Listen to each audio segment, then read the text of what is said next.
Bismillahirrahmanirrahim. Assalamualaikum warahmatullahi wabarakatuh. Waalaikumsalam warahmatullahi wabarakatuh. Alhamdulillah, malam ini kita berjumpa kembali dalam bedah buku yang ke-84, dan seperti sudah kami umumkan, untuk mulai hari ini ke depannya kita menggunakan nama baru gitu ya. Kalau dulu kepompong, sekarang udah menjadi kupu-kupu gitu. Kepompong nggak bisa terbang soalnya. Kalau kupu-kupu bisa terbang. Nanti kisahnya kenapa ganti nama dan sebagainya, kalau perlu nanti kita ceritakan, tapi memang kita pengennya komunitas kita ini atau kegiatan ini memberikan dampak yang lebih dan fokus yang lebih kepada entrepreneurship ya. Jadi ini merupakan suatu hal yang baru bagi kita dan baru kita mulai hari ini. Jadi kita sebut sekarang breed gitu ya. Jadi ini lahirnya breed yang baru. Mungkin sebelum saya mulai, Mbak Ina ada sepatah dua kata? Mbak Ina masih monitor? Masih monitor Pak Gatot. Ada yang mau ditambahkan mengenai lahirnya breed ini? Mewakili teman-teman? Wah, Masya Allah, luar biasa nih. Izin Bapak Ibu,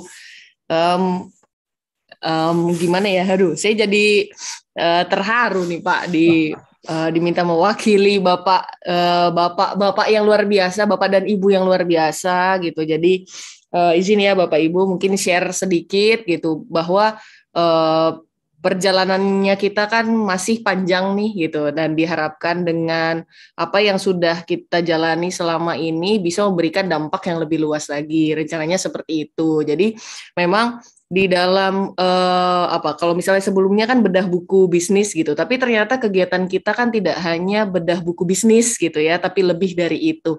Dan harapannya juga manfaatnya bisa dirasakan lebih dari itu juga gitu. Makanya ada prosesi gitu, ini bubur merah putihnya belum berjalan tapi nggak apa-apa. Ada prosesi brainstorming gitu, sehingga nama yang dimunculkan adalah breed ini gitu. Dan di sini kita tidak menghilangkan esensi dari bedah bukunya, karena memang dimulai dengan book review gitu ya. Kemudian dari book review ini bisa mudah-mudahan melahirkan entrepreneur yang excellence juga. Dan selalu kita melakukan dialog di setiap sesinya, bahkan tidak hanya di sesi bedah buku, tapi juga di setiap harinya di dalam grup Telegram. Mungkin sekilas saja terkait breed-nya ini, dan makna dari logonya mungkin nanti bisa coba saya share saja di Telegram ya, biar Bapak dan Ibu juga bisa menyaksikan. Mungkin itu Pak Gatot sekilasnya. Terima kasih banyak kesempatannya Pak Gatot. Maaf, masih mute. Terima kasih Mbak Ina atas sedikit sambutannya. Jadi memang teman-teman kita inginnya ini sesuatu yang lebih besar. Lebih besarnya seperti apa nanti kita bangun bersama, karena ini nggak bisa kerja sendiri. Jadi kita harus gotong royong. Baik, ini kita sedikit seperti biasa, saya akan mulai dengan sejarah kita ya. Jadi ini buku-buku yang sudah dan akan dibahas. Yang akan dibahas itu yang di bawah ini, tapi yang sudah yang di atas.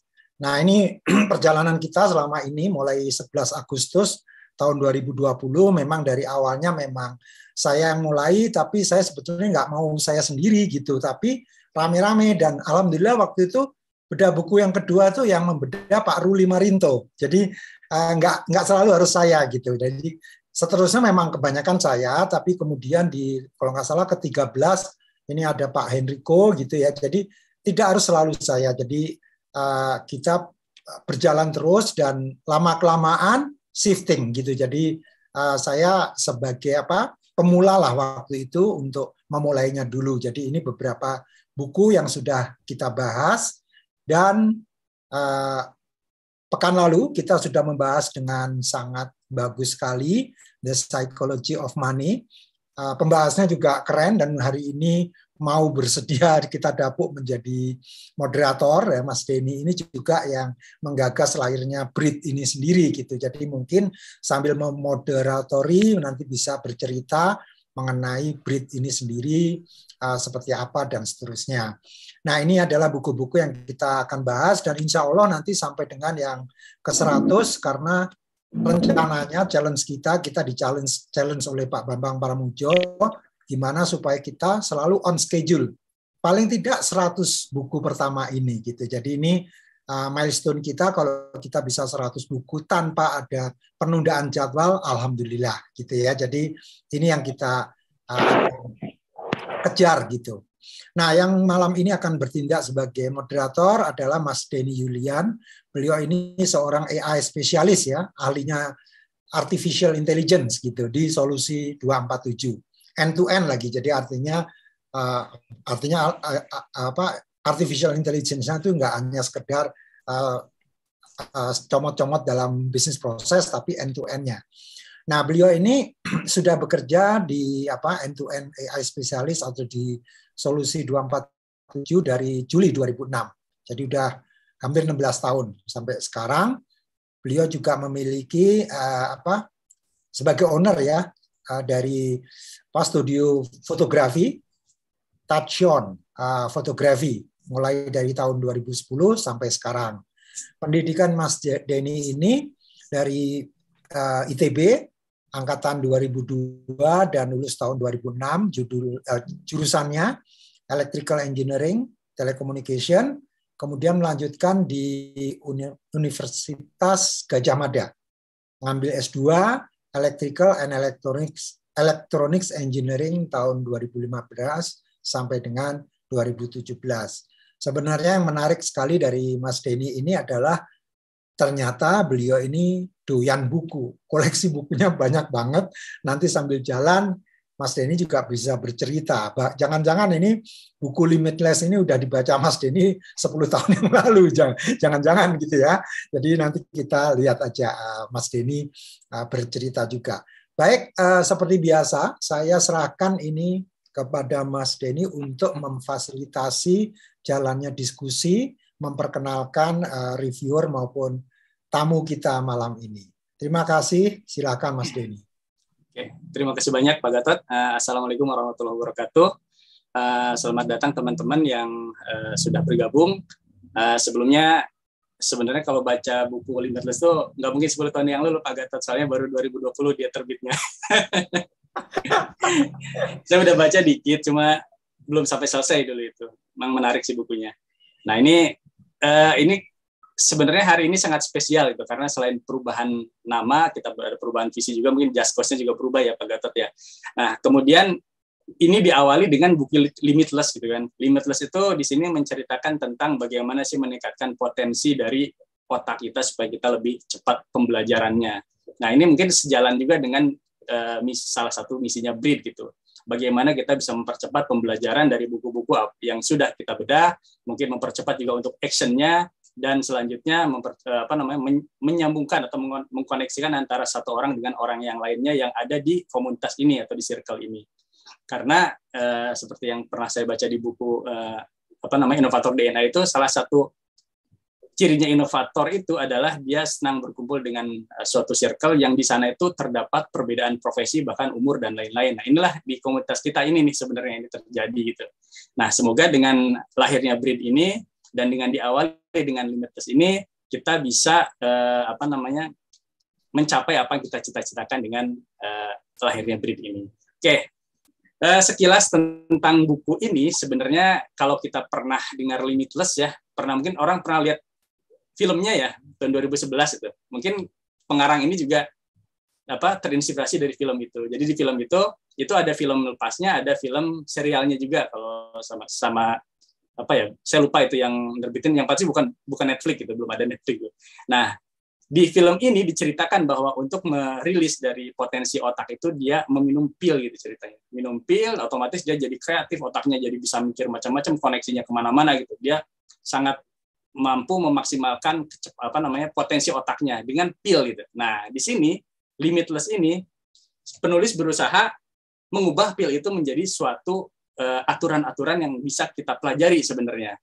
Nah, inilah pilnya itu kita ganti dengan katakanlah dengan habit kita yang bisa mendorong penggunaan otak secara potensial ataupun dengan melakukan practicing atau praktis gitu. Jadi dia bisa melakukan hal-hal yang mendorong untuk memudahkan pembelajaran otak kita. Ini juga sebenarnya sejalan dengan apa yang kemarin didiskusikan di grup Pak Gatot. Ini gimana nih, banyak buku, gimana cara kita belajarnya biar cepat gitu. Dan biar mungkin cepat bacanya juga. Nah, mungkin ini dijawab nanti sama Mas Noval nih. Menarik. Nah, ini menarik ya Mas Noval ya. Nah, jadi itu sekilas tentang bukunya, dan sekarang yang mereviewnya juga ini luar biasa nih ya. Mungkin saya share juga untuk 2 datanya. Ada sebentar. Nah, ada Mas Noval Rizkullah. Nah, beliau ini luar biasa. Beliau lulusan dari Environment Bioteknologi IPB ya. Sebelumnya, ini kebalik ya saya nulisnya. S1-nya di ITB ya, Agricultural Engineering, dan kemudian sudah lulus tahun 2020 di Environment Bioteknologi IPB. Nah, sekarang beliau sedang melakukan sebagai researcher ya ini mungkin Mas Noval bisa cerita nih tentang CRC 992 E4TS ini. Ini menarik sepertinya. Ini dari Uni Göttingen Jerman. Ini bacanya mungkin seperti apa nih? Saya kurang paham. Nah, kemudian beliau juga founder dari Agrivasi dan Agri-Quran ya. Nah, tahun 2017 beliau pernah jadi tim asesmen dari Berdaya Kreatif Foundation. Sebenarnya banyak capaian Mas Noval ini. Cuma saya singkat sampai di experience-nya saja. Nah, ini beliau ini nanti bisa cerita mungkin ini research CRC 990 EVAR-TS ini apa. Saya sampai susah nih ngomongnya nih Mas Noval. Nah, selain itu di sini juga ada guest-nya. Guest-nya itu adalah Dr. Berry Juliandi, SSI, MSI gitu. Nah, beliau ini sangat kompeten di bidang ini karena buku ini berkaitan dengan neuroscience juga. Nah, beliau ini adalah pakar dari neuroscience dari Nara Institute of Science and Technology Jepang. Dan beliau adalah dekan S2-nya dari Zoologi IPB, S1-nya Biologi IPB, dan sekarang beliau adalah dekan Fakultas MIPA IPB. Nah, beliau juga pernah menjadi Sekjen Ilmuwan Muda Indonesia, kemudian pernah menjadi Fellow Kavli Frontiers of Science, dan pemimpin redaksi Hayati, yaitu jurnal bioscience yang sudah masuk Scopus ya. Scopus ya, sorry. Nah, beliau juga dari tahun 2001 sudah menjadi dosen di IPB itu. Nah, kepakaran beliau emang di neuroscience molekular gitu. Ini yang menarik. Ini sangat related sekali dengan buku yang akan kita bahas sekarang ini itu. Selain itu, beliau juga memiliki kepakaran di dalam stem cell ya. Ini stem cell ini yang sedang rame-ramenya kemarin ya, untuk pengobatan autoimun, kanker, dan bahkan kemarin COVID ya. Ini luar biasa guest-nya. Mungkin untuk mempersingkat waktu ya, karena kita akan lakukan diskusi ini sampai jam 9:30. Mungkin kita mulai langsung ke Mas Noval ya. Silakan untuk mempresentasikan atau mereview buku yang akan dipresentasikan. Berikut saya beri waktu 20 menit ya Mas Noval ya. Mungkin setelah itu baru kita ke Pak Pak Berry ya. Silakan Mas Noval. Ya, baik. Terima kasih Mas Denny. Bismillahirrahmanirrahim. Assalamualaikum warahmatullahi wabarakatuh. Ya. Waalaikumsalam warahmatullahi wabarakatuh. Terima kasih atas kesempatannya. Ini sungguh spesial sekali ya, luar biasa.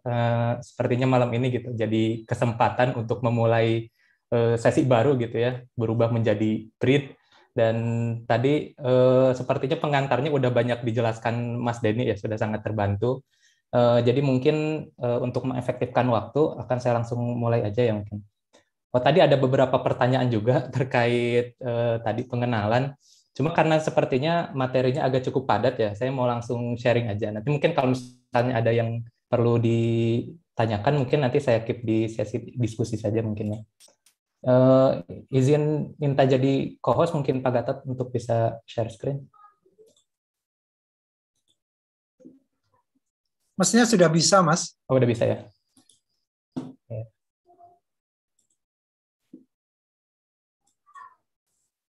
Sudah muncul ya share screen-nya? Sudah. Sudah, Mas.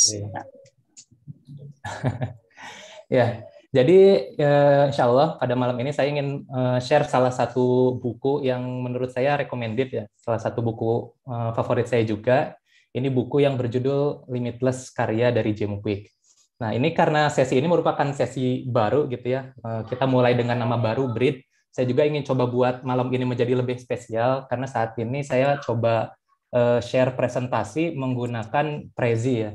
Jadi awalnya sebetulnya karena saya itu membuat catatan review buku itu menggunakan ini ya bentuk mind map gitu. Jadi kemarin sempat terpikir mungkin sharing juga kayaknya lebih enak kalau dibentuk seperti mind map gitu ya. Akhirnya saya coba ubah gitu ya, pindah bikin di Prezi, jadilah akhirnya presentasinya seperti ini. Mudah-mudahan berkenan ya. Jadi buku Limitless ini sebetulnya buku baru ya. Tadi udah dibilang juga sama Mas Denny, ini buku tahun 2020 yang ditulis oleh Jim Kwik. Nah, jadi Jim Kwik ini merupakan seorang brain coach ya. Saya sudah mengikuti Jim Kwik ini sudah agak lama. Jadi Jim Kwik ini sudah ada bikin online course tentang pelatihan gimana caranya untuk meningkatkan memori gitu ya, speed reading, tentang teknik-teknik belajar. Kemudian ada bikin podcastnya juga di Spotify. Waktu saya udah sempat ngikutin gitu ya, sempat tertarik tentang meta learning ini udah cukup lama. Jadi ketika buku ini keluar waktu itu di tahun 2020, ketika ada PO-nya ya, saya langsung pesen waktu itu karena udah excited, wah menarik, udah ada bukunya gitu. Jadi ya salah satu buku yang berkesan gitu ya, ada story sendiri untuk saya terkait buku ini gitu. Nah mungkin saya ingin cerita sedikit dulu tentang Jim Kwik ini ya, karena di bagian awal buku juga ada sedikit cerita tentang Jim Kwik-nya di situ. Tadi mungkin ada sedikit terlewat ya. Jadi buku Limitless ini secara struktur penulisannya dibagi 4 part. Part pertama itu lebih seperti pengantar ya atau epilog. Jadi ada beberapa hal yang mungkin perlu disampaikan, dijelaskan lebih awal gitu ya. Kemudian nanti part 2, 3, 4-nya itu baru masuk ke materi intinya tentang limitless model. Jadi limitless model itu nanti ada 3 bagian. Pertama mulai dari mindset, motivation, baru masuk ke method. Nah, di bagian yang part pertama itu, yang epilog lah istilahnya ya. Kalau judul partnya sih Free Your Mind. Nah, di part pertama ini diawali dari ceritanya si Jim Kwik ini. Ini mungkin saya cerita singkat aja ya. Kalau di bukunya sih cukup mendetail gitu, menarik kisah Jim Kwik ini. Jadi Jim Kwik ini diceritakan ketika ia kecil, dia tuh anak yang tipikal aktif gitu ya, aktif gitu, kemudian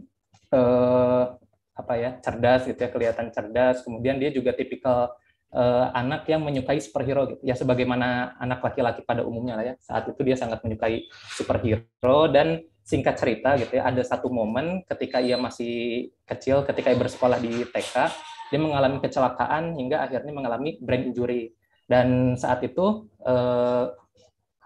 perkataan ibunya gitu, menurut ibunya setelah kejadian itu akhirnya Jim Kwik ini mulai berubah gitu karakteristiknya, dari yang tadinya aktif sekarang jadi mulai pendiam gitu ya, jadi agak pasif. Kemudian akhirnya dia juga mengalami permasalahan dalam belajar karena tadi mengalami brain injury. Akhirnya ketika belajar di sekolah dia jadi mulai kesulitan untuk fokus, mulai kesulitan untuk memahami materi, mulai kesulitan untuk menghafal. Akhirnya struggle gitu ya dalam keberjalanan dia menjalani sekolah.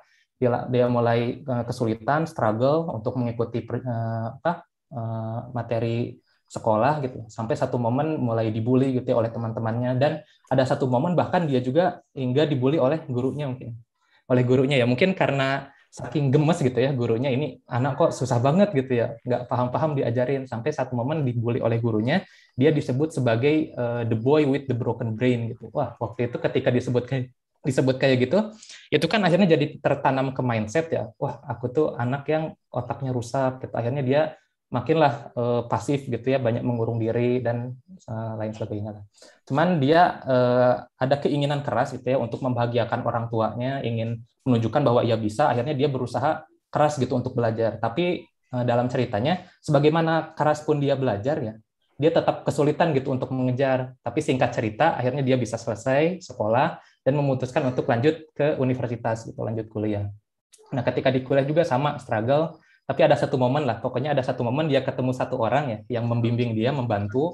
Kemudian ada satu momen lagi dia sakit, dan ketika sakit itu ini ada momen yang menjadi timbal balik dia gitu. Jadi ketika dia sakit dirawat, ada suster datang kemudian memberikan dia minuman, dan di minuman yang diberikan itu di gelasnya ya ada quotes yang sangat menyentuh gitu, yang sangat mengena bagi Jim Kwik ini. Nah, quotes-nya itu seperti ini. Jadi di gelasnya itu ada foto Albert Einstein dan quotes-nya ini gitu. Jadi no problem can be solved from the same level of consciousness that created it. Gitu.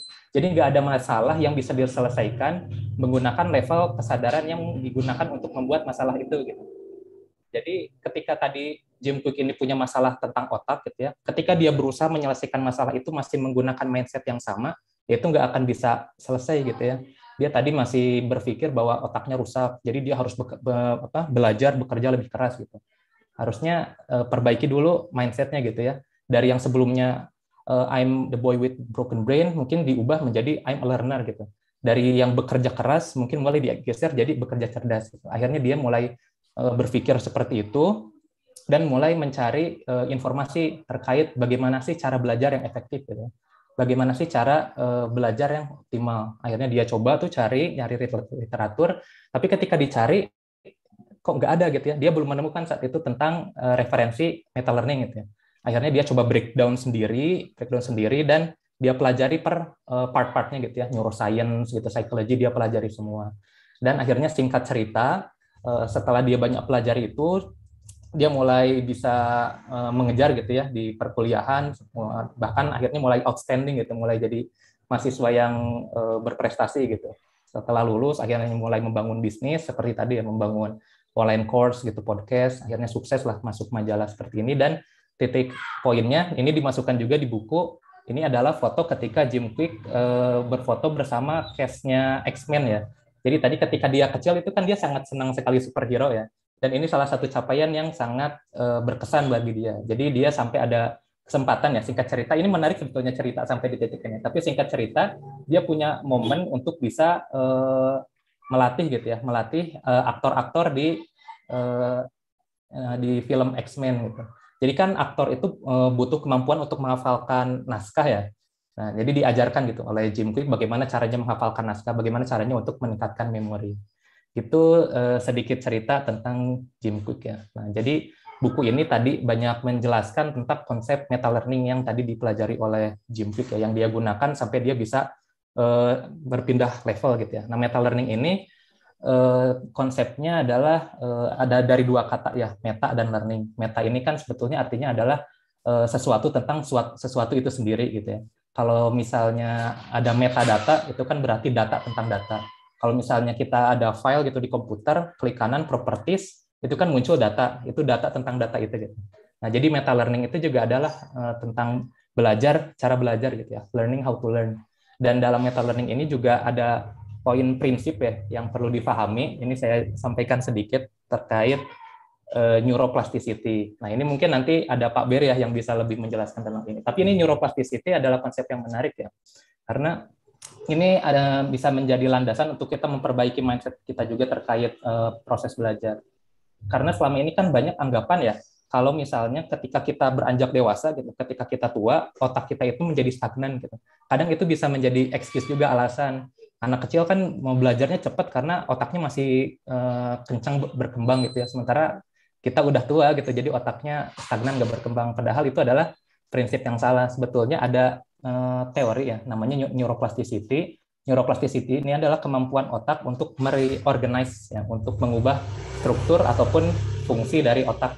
Dan otak ini berubah bisa melalui 4 cara ya. Pertama ada neurogenesis, pembentukan sel otak baru, sel baru di beberapa bagian otak. Kemudian new synapses. Synapses ini koneksi antara 2 sel neuron ya, koneksi antara 2 sel otak. Jadi ketika kita belajar itu akan terbangun gitu koneksi antara 2 sel neuron. Kemudian ada penguatan koneksi tadi dan pelemahan koneksi tadi. Gitu. Ini mungkin sekilas dulu aja ya. Ini ada gambaran yang menarik juga gitu. Jadi ada 3 gambar sel neuron ya dan koneksi-koneksinya. Jadi yang sebelah kiri ini koneksi sel neuron sebelum latihan gitu ya. Ini kan masih banyak ruang kosong gitu ya. Masih belum banyak koneksi. Nah, setelah 2 minggu latihan gitu ya, setelah stimulasi mulai banyak koneksi terbentuk. Setelah 2 bulan latihan makin banyak lagi koneksi yang terbentuk gitu. Jadi sebetulnya otak kita ini bersifat plastis gitu ya, bisa berubah dan masih bisa berkembang gitu. Selama kita aktif untuk belajar dan mempelajari hal-hal baru. Nah, kemudian ada poin juga di sini disampaikan tentang why this matters now gitu. Kenapa penting untuk mempelajari meta learning sekarang? Apalagi di saat ini kan kita memasuki masa di era digital gitu ya, dan banyak tantangan-tantangan digital yang perlu kita hadapi gitu ya. Nah, ini ada beberapa challenge berkaitan dengan era digital sekarang. Pertama ada digital deluge, ini berkaitan dengan information flood. Jadi di era digital ini kan informasi itu sangat banyak sekali ya. Kita bisa mengakses informasi di internet banyak sekali. Bahkan Disebutkan di sini kita tuh sekarang menerima 5 kali jumlah informasi lebih banyak daripada yang bisa kita peroleh di tahun 86 gitu.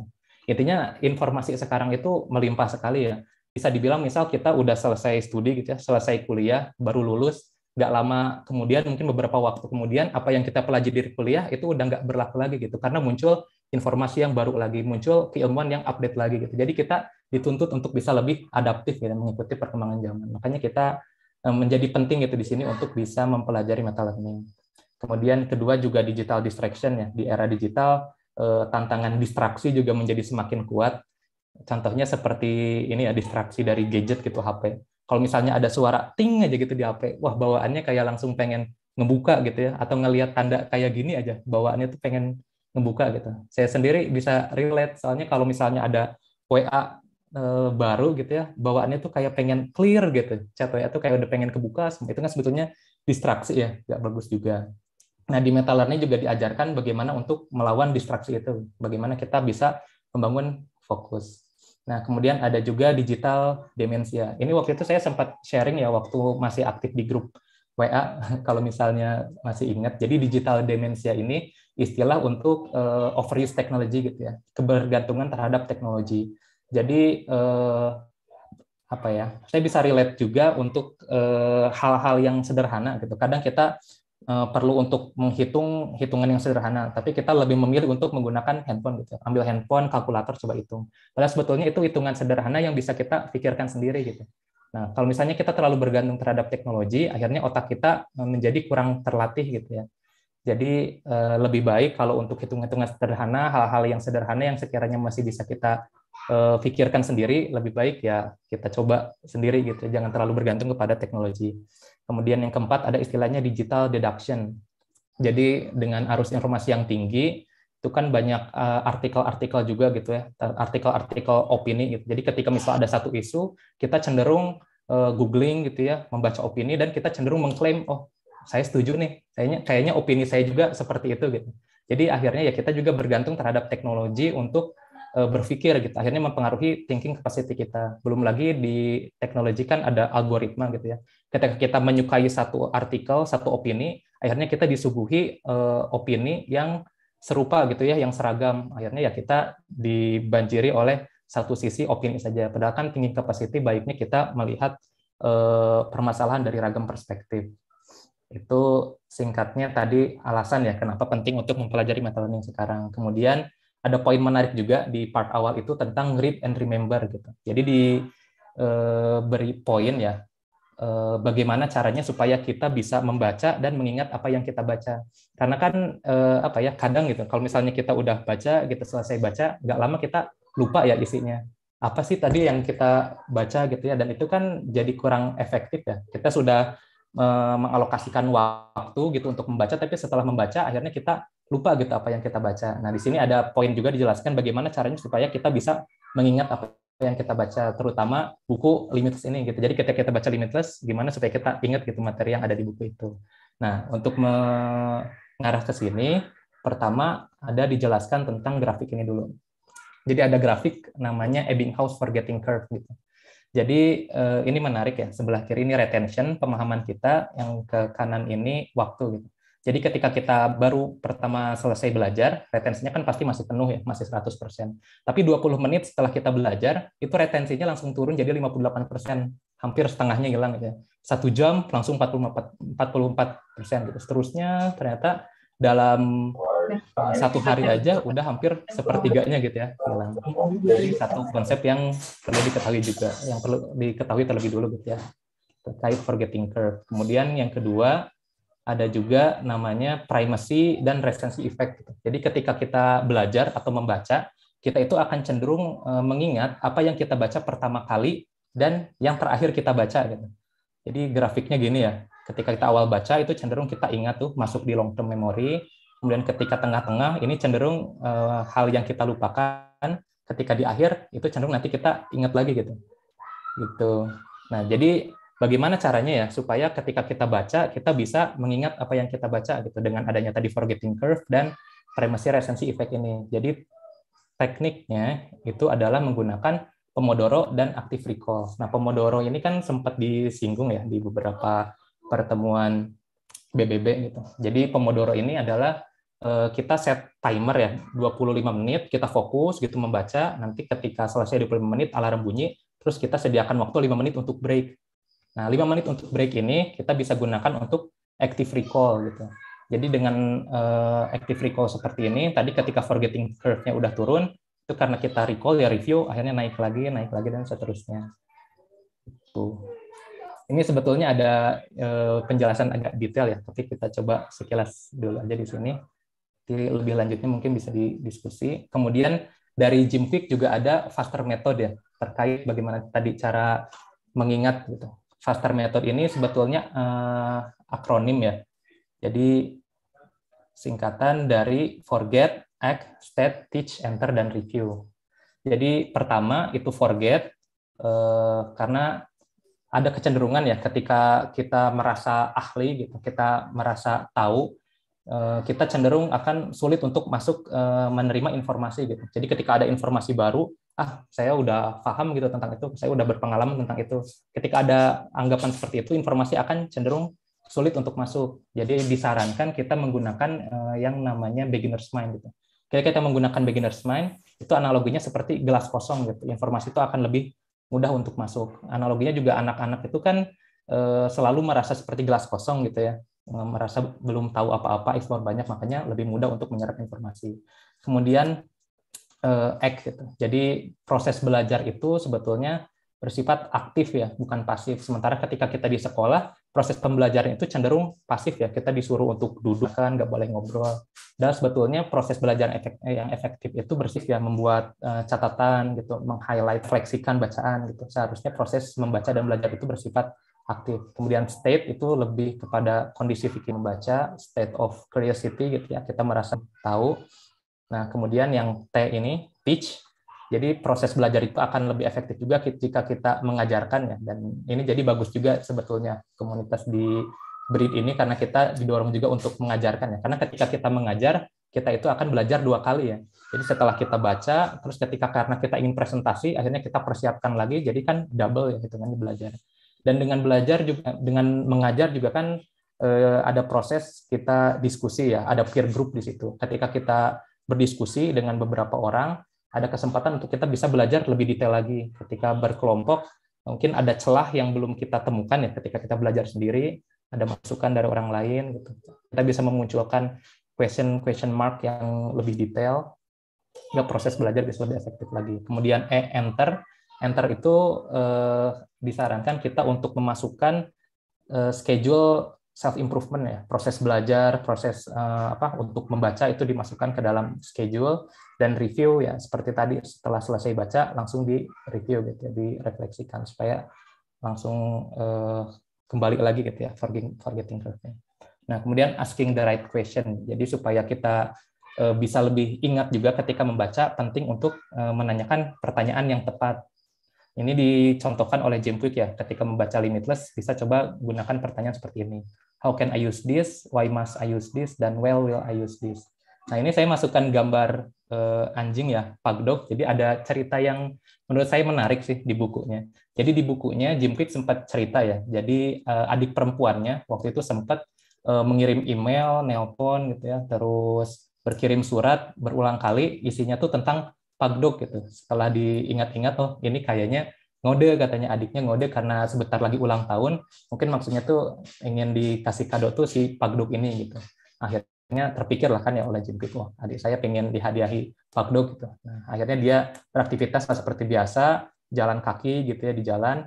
Ketika jalan ngelihat di tetangganya lagi melihara si Pugdog ini gitu ya. Ada Pugdog gitu ya. Jalan lagi di satu sisi jalan dia ngelihat Pugdog lagi, ada lagi gitu Pugdog. Nah, pertanyaannya, apakah memang kebetulan hari itu lagi banyak Pugdog gitu, atau itu karena saat itu pikiran Jim Kwik itu mulai terisi gitu ya, mulai ada pertanyaan tentang Pugdog ini, sehingga akhirnya dia bisa lebih peka gitu untuk menemukan Pugdog di sekitar dia. Nah, itu menjadi gambaran juga ketika kita membaca dan bisa membuat pertanyaan yang tepat gitu. Itu akan membantu kita, membantu fokus dan kebiasaan kita untuk mengarah, untuk bisa peka terhadap pertanyaan tadi. Sehingga ketika kita membaca, kita bisa lebih peka gitu untuk menemukan informasi-informasi penting yang ada di dalam buku. Gitu.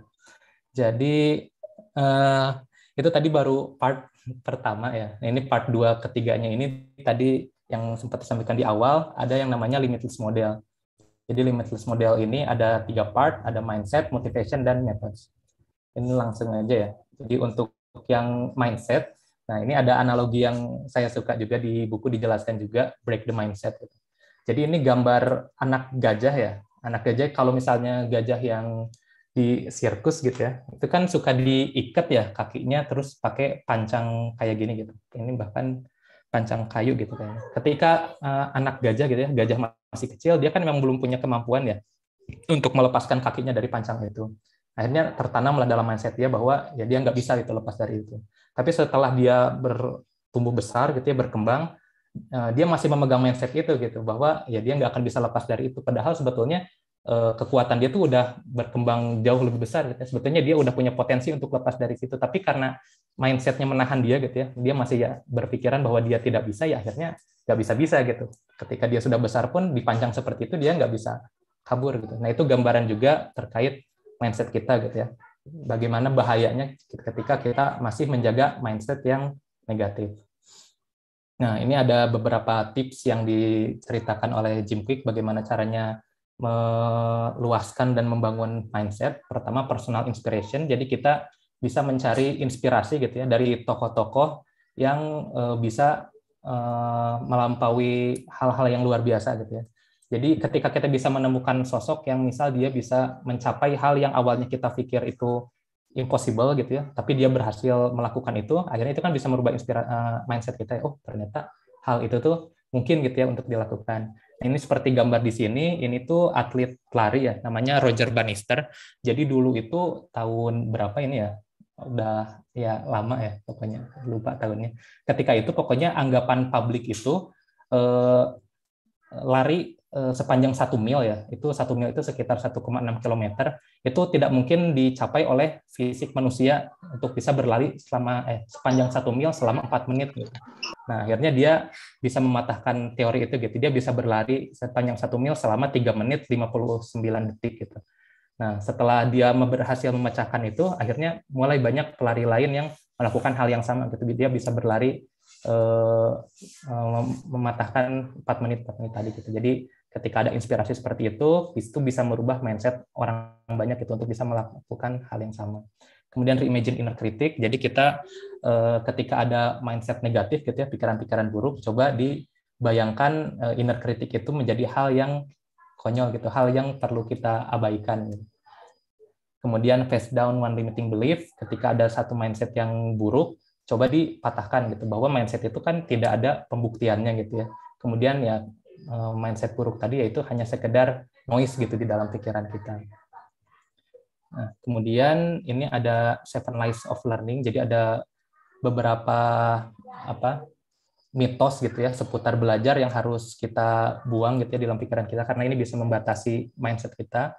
Pertama ada tentang fixed mindset, kemudian 10% brain usage gitu. Jadi dulu kan ada mitos bahwa otak kita tuh hanya baru digunakan sebesar 10% gitu. Dan sebetulnya udah full gitu ya, 100%, tinggal bagaimana kita caranya mengoptimalkan. Kemudian ada ini ya pandangan bahwa salah itu adalah gagal gitu. Padahal sebetulnya kesalahan itu adalah proses belajar. Knowledge is power gitu. Nah, ini juga sebetulnya anggapan yang salah ya, karena knowledge itu bukan power tapi potential power. Knowledge akan menjadi power ketika kita memasukkan action ya di dalamnya. Kemudian learning is difficult gitu ya, karena gambaran ketika proses belajar di sekolah kayaknya kerasa boring gitu ya, jenuh, akhirnya terbayang proses belajar itu sulit ya, membosankan. Nah ini anggapan yang salah juga. Harusnya ketika kita tahu ya cara belajar yang baik, yang optimal, proses belajar itu akan terasa lebih menyenangkan dan mudah gitu ya. Criticism matters, jadi kadang kita merasa kritik pandangan setiap orang itu penting, padahal ya nggak penting juga ya, karena bagaimanapun yang kita lakukan pasti ada aja kritik dari orang. Dan genius is born, karena ada anggapan ketika orang jenius gitu, wah ini kayaknya bawaan genetik gitu ya, padahal ya jenius itu bukan bawaan lahir tapi dibuat ya seiring dengan kita rajin berlatih dan belajar gitu.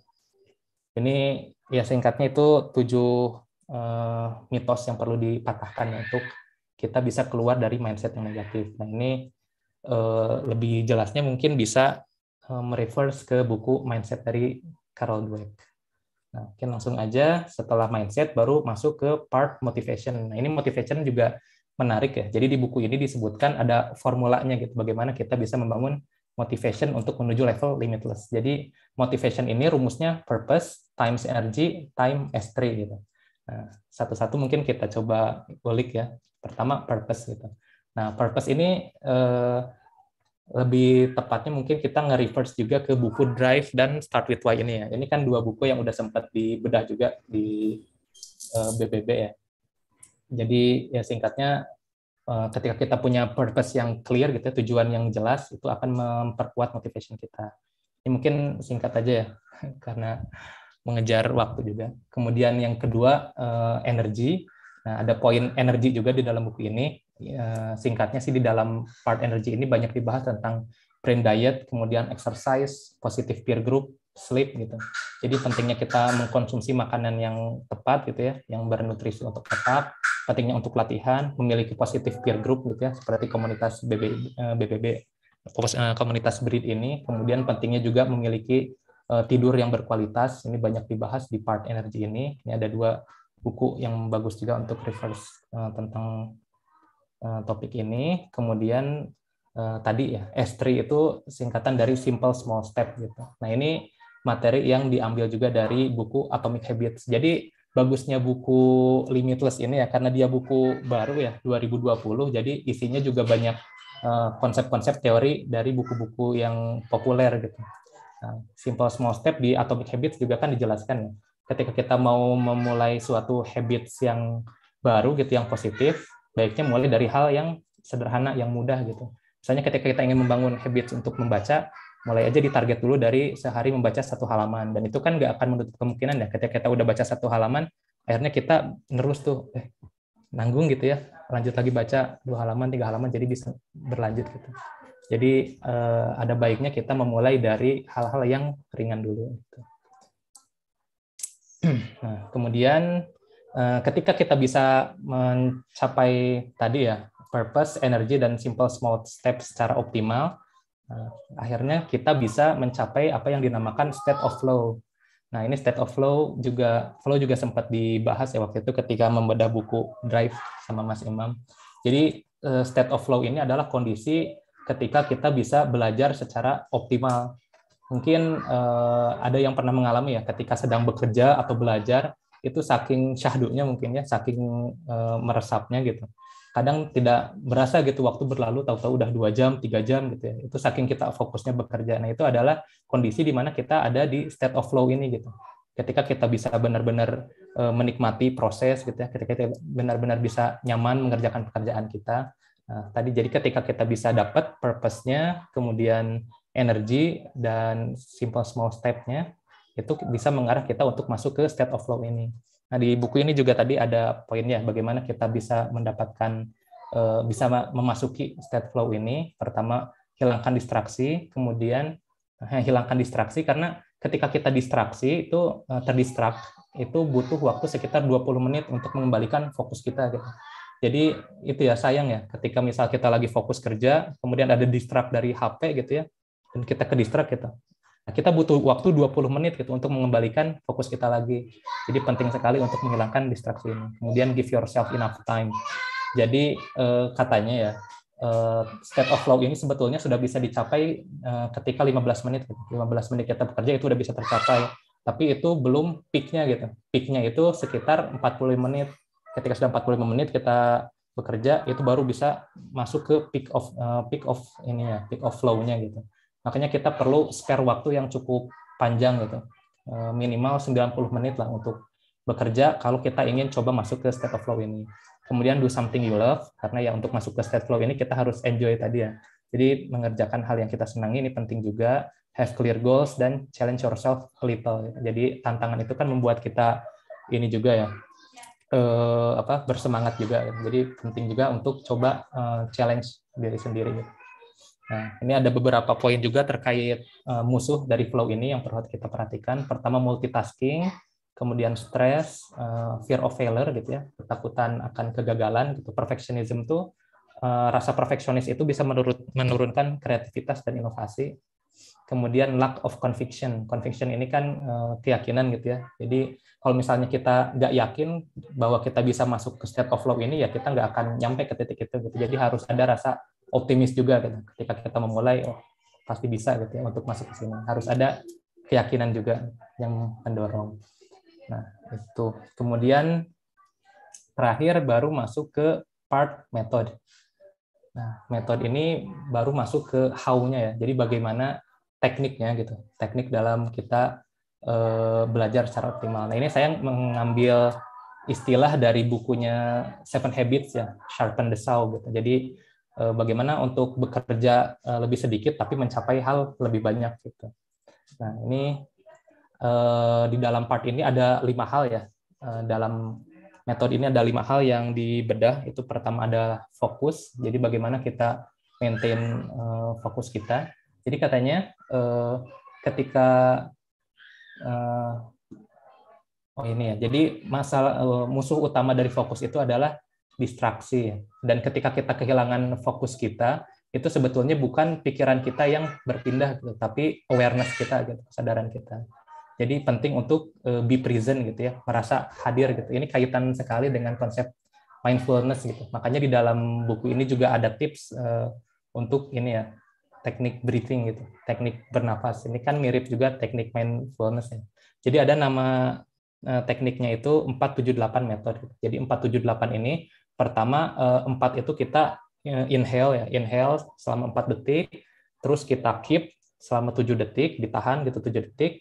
Kemudian exhale selama 8 detik. Nah, exhale-nya ini dikeluarin suara whoosh gitu. Jadi harus dikeluarin kayak gitu. Nah, ini dengan tips ini tuh kita bisa mengembalikan fokus kita gitu. Bisa mengembalikan awareness kita kembali. Kemudian ada juga tips namanya glowing ball gitu. Jadi kita membayangkan di dalam pikiran kita tuh ada bola cahaya gitu. Ketika fokus kita mulai bergeser, nah, kita coba seimbangkan lagi gitu bola cahaya itu ke satu titik yang sedang kita fokuskan. Nah, setelah fokus, ada poin kedua itu tentang study. Jadi gimana sih cara belajar ya, belajar yang optimal. Sebetulnya ada banyak poin di dalam buku itu, tapi saya ambil beberapa yang menurut saya menarik ya untuk di-share. Jadi ada 3 poin yang bisa kita gunakan ya untuk mengoptimalkan proses belajar. Pertama itu sense of smell. Jadi kita bisa menggunakan wewangian ya. Ini kan contohnya ada aromaterapi ya. Jadi aromaterapi itu aroma-aromaan itu kan masuk ke dalam hidung kita ya. Kemudian akan tersambung ke dalam otak gitu. Dan tersambung ke dalam otaknya itu akan langsung terhubung ke amigdala dan hipokampus. Jadi amigdala ini bagian otak yang berkaitan dengan emosi dan hipokampus ini yang berkaitan dengan memori gitu. Jadi akan membantu juga untuk proses belajar untuk agar kita bisa lebih mengingat apa yang kita pelajari. Nah, kemudian study music ya. Jadi musik di bukunya disebutkan musik yang direkomendasikan itu musik baroque, jadi musik-musik klasik. Nah, mungkin ini nanti Prof. Budi nih bisa bantu menambahkan seputar ini. Soalnya saya belum banyak mengulik juga tentang ini. Jadi katanya ketika kita belajar menggunakan musik-musik klasik gitu ya, itu bisa membantu kita untuk masuk ke alpha brainwave gitu. Jadi kan otak itu ada beberapa tipe gelombang ya. Nah, alpha brainwave ini tipe gelombang otak yang membantu kita untuk fokus. Kemudian tips yang satu lagi itu take note. Jadi nah ini take note ini menarik nih. Jadi nama konsepnya itu capture and create. Jadi katanya ketika kita belajar gitu ya, coba siapkan 2 note gitu, sebelah kiri, sebelah kanan. Sebelah kiri ini note untuk kita capture gitu ya. Jadi materi yang kita dapat kita tulis di situ di sebelah kiri. Nah, terus kita beralih ke catatan yang kanan itu untuk catatan refleksi kita gitu. Jadi dari materi yang itu bisa kita refleksikan lagi. Kayak tadi misal bagaimana saya mengaplikasikan materi ini gitu ya. Kemudian kapan saya harus mengaplikasikan materi ini, kenapa saya harus menggunakan materi ini gitu. Itu bentuk-bentuk refleksinya kita tulis di sebelah kanan. Nah, kemudian setelah selesai gitu ya proses belajar itu langsung kita review lagi gitu dari tulisan tadi karena itu ada kesempatan untuk kita nambahin suplemen catatan gitu ya. Kalau misalnya tadi ada yang terlihat belum tercatat bisa ditambahkan di situ. Dan poin menariknya gitu ya dari 3 poin ini proses belajar itu sebetulnya akan lebih optimal ketika kita bisa menggunakan lebih banyak panca indera gitu. Jadi ketika kita belajar seperti ini, kita kan menggunakan juga panca indera ini ya, penciuman gitu. Kemudian ini pendengaran. Kemudian ini aktif gitu ya, meraba gitu, kita menulis. Jadi semakin banyak kita melibatkan panca indera, maka akan semakin banyak juga input yang masuk ke dalam otak gitu ya, sehingga proses belajar juga bisa menjadi lebih optimal. Nah, kemudian setelah study itu ada dijelaskan juga part tentang thinking gitu ya. Jadi bagaimana caranya kita bisa mengoptimalkan kemampuan berpikir kita. Nah, di dalam part ini ada istilahnya thinking exponentially gitu. Gimana kita berpikir secara eksponensial. Jadi ada dua tipe ya berpikir, ada instrumental dan eksponensial. Instrumental ini tipikal cara berpikir yang standar gitu ya pada umumnya. Kalau berpikir instrumental ini itu cenderung mencari perbaikan gitu ya, better. Kalau eksponensial mencari perbedaan gitu, kebaruan. Dan dalam instrumental ini itu sudah puas dengan capaian 10% gitu, 10% lebih baik dia udah oke gitu. Tapi kalau eksponensial dia mencari 10 kalinya gitu ya. Jadi kalau misalnya digambarkan secara grafik, nah, exponential thinking itu yang ini yang biru ya. Yang instrumental ini yang tegak. Nah, ini yang perlu diperhatikan itu di fase-fase ini gitu. Ini fase-fase yang kadang orang itu kurang sabar gitu ya, karena masih di sini belum muncul resultnya, nanti ketika di sini baru mulai muncul dan secara eksponensial langsung gitu ya. Kemudian ini tentang how to-nya ya, jadi bagaimana cara kita untuk bisa mencapai exponential thinking. Jadi pertama ada get to the underlying problem, jadi kita mencari akar masalahnya ya, bukan masalah yang ada di permukaan gitu. Core issue itu bukan masalah yang ada di surface. Kemudian posit new approach, setelah kita menemukan core issue-nya, kita coba membuat pendekatan yang baru dengan menggunakan what if statement, bagaimana jika kita melakukan ini gitu, bagaimana jika kita melakukan itu gitu. Kemudian read about it, kita melakukan research dan extrapolate, kita melakukan skenario itu. Nah, di dalam buku ini sebetulnya ada cerita yang menarik ya untuk menjelaskan ini, karena ini agak kompleks kayaknya kalau nggak dikasih contoh. Mudah-mudahan bisa dijelaskan secara singkat. Jadi ada cerita gitu dalam buku itu, seorang founder gitu ya, founder inventor, dia tuh waktu itu sempat dapat penghargaan Albert Einstein Technology Inventor gitu kalau nggak salah.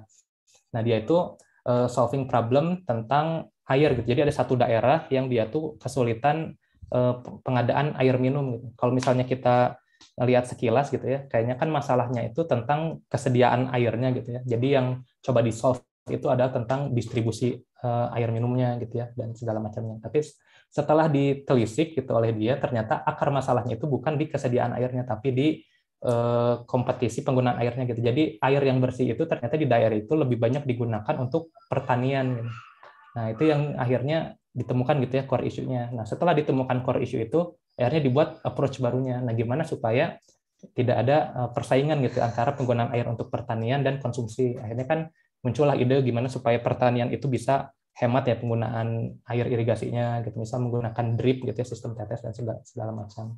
Kita ada approach baru, mulai melakukan research. Nah, udah ada research, informasi baru bisa dicoba gitu di skenario-kan. Nah, kemudian masuk ke part memori.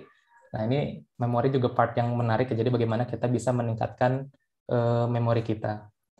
Nah, ini jadi ada istilah juga untuk menjelaskan tentang memori ya. Ada istilah namanya Baker Paradox. Jadi Baker Paradox ini ada satu penelitian ya. Satu penelitian mengumpulkan beberapa orang gitu ya. Kemudian ditunjukkan beberapa foto wajah orang gitu secara random dan diberi tahu gitu nama dan pekerjaannya.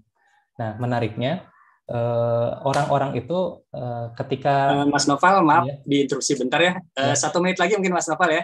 Oh, Karena udah iya, jam 24.4. Oh iya iya. Maaf, iya, Pak Beri bisa ini nggak kemalaman juga ya. Dan Mas Noval. Oke. Ya, jadi Baker Paradox ini sebetulnya kan kalau di luar negeri itu ada orang namanya baker ya. Kemudian baker itu juga kan ada pekerjaan ya, tukang roti.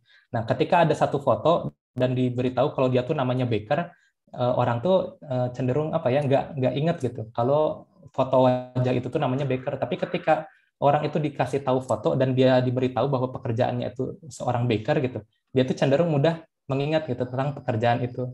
Nah, jadi dari situ ada poin bahwa memori kita itu lebih mudah untuk mengingat hal dalam bentuk visual dan hal yang bisa kita asosiasikan gitu. Jadi ketika tadi diberitahu pekerjaannya baker gitu ya, itu kan langsung kita muncul visualisasi ya, seorang baker gitu, dia membuat roti gitu. Terus kan kita mengasosiasikan aroma rotinya gitu ya. Kemudian kita ada emosi yang muncul di situ. Nah, jadi memori kita itu lebih mudah masuk ketika kita bisa memvisualisasikan informasi gitu. Karena picture worth 1,000 words gitu. Jadi dengan visualisasi, kemudian dengan asosiasi, dengan emosi, jadi katanya information plus emotion itu bisa masuk jadi long term memory dan location.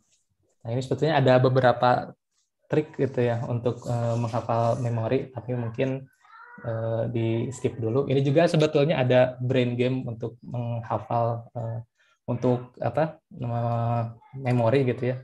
Tapi mungkin di skip dulu aja. Terakhir ini ada tentang speed reading, mungkin singkat aja ya.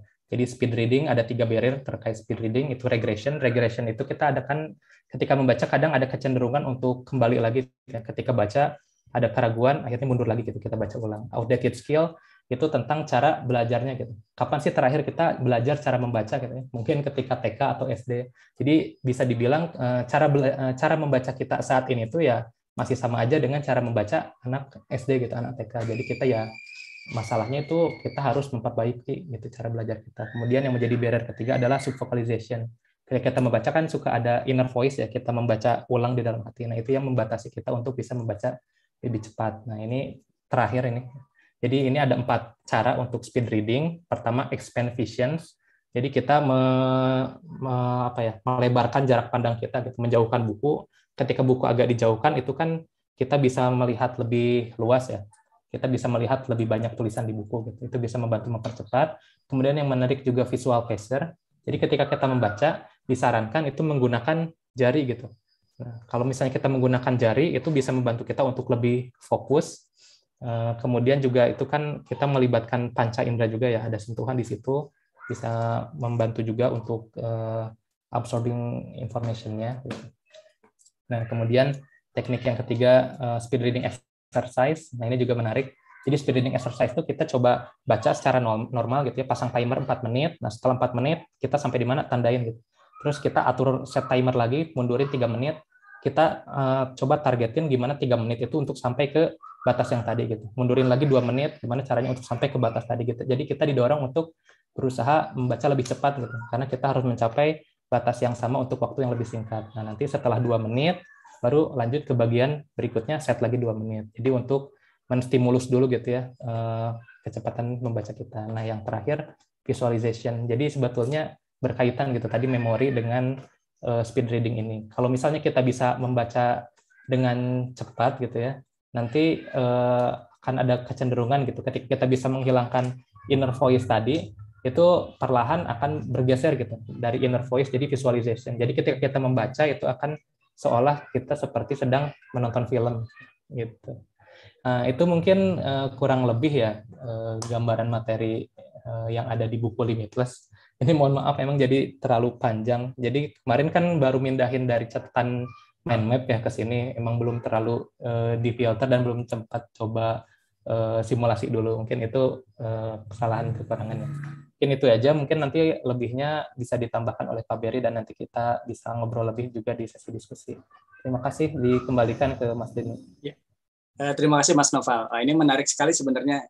Ini yang diceritakan Mas Noval memang sangat padat sekali, di bukunya juga padat sekali, dan apa yang diceritakan Mas Noval itu sesuai dengan poin-poin yang penting di buku itu emang. Jadi saya tadi mau nyetop juga ini emang poin pentingnya belum diceritakan nih, yang tadi apa mindset, motivation, dan metode ya itu, yang what, why, dan how-nya gitu. Tapi nanti mungkin bisa dilengkapi lagi oleh Pak Berry ya mungkin ya. Mungkin saya serahkan ke waktunya ke Pak Berry supaya tidak terlalu malam ya mungkin ya. Silakan Pak Berry untuk memaparkan apa namanya pengalamannya atau mungkin yang berkaitan dengan apa yang dibahas di malam ini. Ya baik, terima kasih Mas Denny dan tadi Mas Noval ya sangat menghibur sekali nih apa namanya resensi bukunya ya. Apalagi tadi sangat detail ya apa yang dijelaskan. Saya sekali lagi mohon maaf karena saat ini masih dalam perjalanan dari arah Bandung ke Bogor, masih terjebak macet, jadi nggak bisa on cam. Yang perlu saya tambahkan dari apa-apa yang sudah disampaikan, adalah bahwa kalau kita ingin belajar otak, itu memang kita tidak bisa belajar dengan mudah dalam arti menganggap dia satu benda yang utuh. Ya. Karena otak ini ada level tingkatan-tingkatan untuk mempelajarinya. Jadi kalau tadi Mas Denny sempat menceritakan, saya mempelajari otak pada tingkatan yang disebut dengan nama molekuler. Jadi makanya bidang saya disebut dengan nama molekuler neuroscience. Ada orang yang mempelajari otak dari tingkatan seluler. Saya juga mempelajari hal tersebut karena saya mempelajari stem cell saraf atau sel punca saraf. Ada orang yang mempelajari otak dalam tingkatan sebagai organ, ada yang dalam tingkatan lebih tinggi lagi, saya singkat saja, dalam tingkatan perilaku ya, yang lebih tinggi. Jadi bagaimana otak membuat perilaku. Nah, yang tadi banyak diceritakan dari buku yang sudah dibahas, itu memang kebanyakan adalah dalam tingkatan yang lebih tinggi ya, yaitu dalam tingkatan perilaku, memori, dan lain-lain. Saya mungkin akan cerita lebih banyak ke yang belum diceritakan, yaitu dalam tingkatan molekuler dan seluler. Jadi yang perlu rekan-rekan pahami bahwa setiap organisasi di tubuh kita, satu hal yang paling penting adalah air. Karena kalau kita lihat penyusun terbesar dari sel itu air. Dan akibatnya kalau rekan-rekan menganalisa otak, otak itu penyusun terbesarnya adalah air. Nah, oleh sebab itu terkait dengan tadi cerita tentang bagaimana otak perlu diberi nutrisi, maka nutrisi paling besar tentu saja adalah air. Orang-orang yang kekurangan air ini akan mengalami penurunan fungsi otak karena bukan hanya saja air menjadi struktur dari otak, tapi air adalah media untuk berbagai reaksi kimia yang terjadi di dalam sel otak maupun di antara sel otak. Ya, tadi ada cerita tentang sinapsis misalnya. Sinapsis itu adalah hubungan antara dua sel saraf. Ketika satu sel saraf ingin berkomunikasi dengan sel saraf lain, dia harus melepaskan yang kita sebut dengan nama neurotransmitter atau bahan kimia tertentu yang berfungsi menghantarkan rangsang. Nah, dalam penghantaran itu diperlukan tentu saja media, yaitu air. Lalu yang selanjutnya yang perlu kita pahami dari kerja otak, selain tadi strukturnya adalah paling besar itu air, yang selanjutnya adalah bahwa sel otak itu memerlukan energi paling besar dari seluruh organ di tubuh kita. Jadi kalau misalkan kita buat perhitungan ya, berapa banyak darah yang mengalir dari tubuh kita ke bagian-bagian tubuh yang lain, otak adalah penerima darah yang paling besar. Sehingga kalau mau kita buat sebagai perbandingan, artinya komponen dari tubuh kita yang memerlukan paling banyak perhatian dan tentu saja akan menjadi banyak mengalami kekurangan. Kalau kita kekurangan nutrisi, tentu saja berarti adalah otak. Oleh sebab itu, tadi sudah dijelaskan banyak nutrisi-nutrisi yang baik untuk otak. Saya tidak akan menyentuh itu karena tadi sudah dibahas ya, sekilas ada listnya. Yang belum banyak orang ketahui bahwa kerja dari otak bukan hanya dipengaruhi oleh nutrisi yang dalam bentuk makanan, tapi dia ditentukan oleh mikroba yang ada di usus atau di dalam gut kalau bahasa Inggrisnya. Jadi di dunia saat ini kita sudah tahu bahwa yang namanya kerja otak, memori, mood, dan lain-lain yang terkait otak itu tidak hanya diatur oleh otak, tapi dia diatur oleh gut, oleh saluran pencernaan. Makanya sekarang kalau teman-teman Google akan ketemu yang namanya gut-brain axis, ya, hubungan aksis antara otak dengan saluran pencernaan. Maksudnya bagaimana?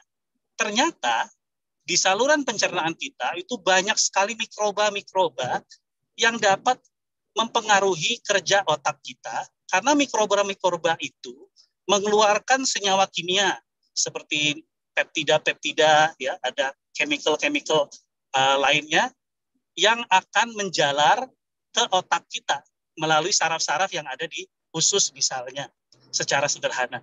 Jadi apa yang kita makan selain nutrisinya diambil, tapi juga yang kita makan itu mempengaruhi proporsi mikroba baik dan buruk yang ada di saluran pencernaan. Secara simpelnya, orang yang memiliki mikroba di saluran pencernaan yang baik, bagaimana yang baik ini? Yang banyak didukung oleh serat, yang banyak didukung oleh makanan-makanan yang terfermentasi, misalnya kita ambil contoh paling gampang tempe, misalnya kefir, kimchi, dan lain-lain gitu ya, itu akan menstimulasi banyak bakteri baik. Jadi proporsinya sangat tinggi bakteri baiknya karena makanan tersebut. Maka orang-orang ini akan memiliki memori yang lebih baik, akan memiliki mood yang lebih baik, karakter, pemikiran, dan lain-lain. Jadi bisa di-googling nanti teman-teman ya, lebih detailnya. Tapi kalau orang-orang yang banyak makan makanan yang mendukung mikroba-mikroba yang kurang baik, maka proporsi mikroba kurang baiknya akan lebih tinggi di saluran pencernaan, sehingga orang-orang ini menjadi bad mood, ya, kurang baik memorinya, dan lain-lain. Bukan hanya dari makanan, tapi mungkin contoh yang lain bisa kita lihat dari apakah dia waktu kecil menyusu ASI atau tidak. Jadi kalau bayi yang menyusu ASI dari awal, itu kita sebut dengan nama lustrum ya, itu akan banyak mikroba-mikroba yang baik untuk saluran pencernaan. Maka anak tersebut memiliki peluang menjadi anak yang memorinya lebih baik, misalnya begitu. Untuk yang minumnya susu formula, misalnya begitu ya, itu cenderung peluangnya lebih rendah untuk memiliki memori yang lebih baik. Cara lahir misalnya, cara lahir yang normal dengan cara lahir sesar, ini juga menentukan fungsi otak. Karena yang lahir normal, itu akan banyak menelan secara tidak sengaja mikroba-mikroba dari saluran kelamin ibunya. Sehingga ini sangat baik untuk saluran pencernaannya. Dan akhirnya mempengaruhi kerja otak. Sedangkan yang lahirnya secara sesar, tidak punya kesempatan tersebut, sehingga mikrobanya berbeda. Nah, ini juga mempengaruhi kerja otak. Mungkin tadi juga kita mendengar ada pengaruh indera-indera lain untuk cara kerja otak. Tadi sempat disinggung tentang bau, tentang taktil ya, sentuhan dan lain-lain. Itu betul sekali. Otak juga sangat tergantung ke berbagai hal yang tidak kita sadari ternyata berpengaruh. Seperti tadi bau. Sense dari berbagai indera itu membuat otak kita untuk memanggil memori-memori yang sudah disimpan di otak kita. Hal lain mungkin yang perlu saya tambahkan terakhir, kita sudah banyak penelitian membuktikan bahwa orang yang memiliki struktur otak yang rusak sebagian, itu akan membuat orang tersebut mencari, tanda kutip ya, area lain di otak untuk mengganti fungsi tersebut. Jadi seperti cerita Jim Kwik ya, kalau dia mengalami brain injury, tapi kalau dia terus menggunakan otaknya, maka otak memiliki mekanisme untuk mencari area-area lain yang bisa difungsikan untuk mengganti area yang rusak. Otak juga memiliki tadi yang disebut dengan nama neuroplasticity.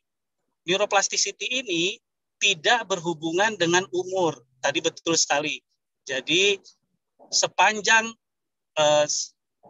otak kita di tanda kutip rangsang untuk bekerja, maka dia akan dapat membentuk sinaps baru.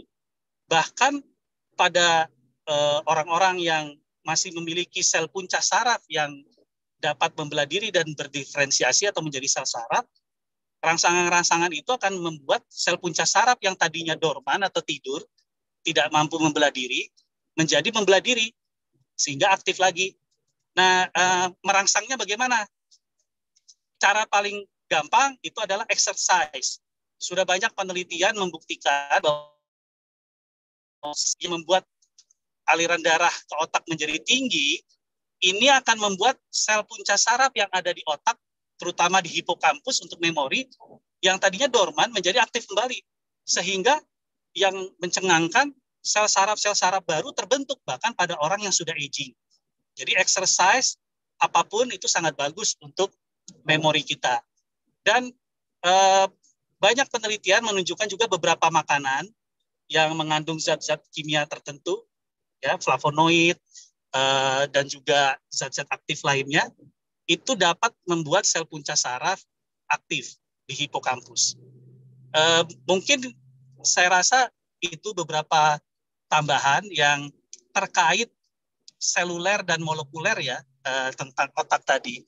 Tapi kalau boleh saya komentar sedikit tentang apa tadi 3M ya, yang inti dari buku Jim Kwik ini sangat luar biasa kalau menurut saya pada level tingkatan mempelajari otak pada tahapan perilaku. Jadi kalau kita belajar kerja otak pada level perilaku, memang yang paling utama itu adalah mindset, ya. Atau kalau kita bicara lebih dasar lagi, itu adalah belief. Itu adalah standar utama dari kerja otak manusia. Ya, belief ini termasuk kepercayaan terhadap misalnya agama, terhadap suatu kekuatan supranatural dan lain-lain. Termasuk dalam hal ini kalau kita mau bicara secara umum, termasuk dengan mindset tadi. Begitu kita memiliki belief system atau mindset yang berubah, maka akan berubah semua perilaku kita. Lalu yang kedua tadi terkait motivasi. Motivasi ini juga sangat berperan aktif di dalam perilaku, karena kalau kita pelajari yang namanya kerja otak, itu dia perlu suatu alasan ya dalam merespon. Itu yang disebut dengan nama perilaku. Perilaku itu sebetulnya adalah respon dari suatu keadaan. Nah, tanpa motivasi kan tidak akan ada respon secara yang terlihat, begitu ya. Nah, ini yang kadang-kadang banyak anak muda atau yang belum berpengalaman, dia kebingungan mencari motivasi. Kenapa? Karena terlalu banyak pilihan, sehingga bingung, tidak memiliki motivasi yang khusus.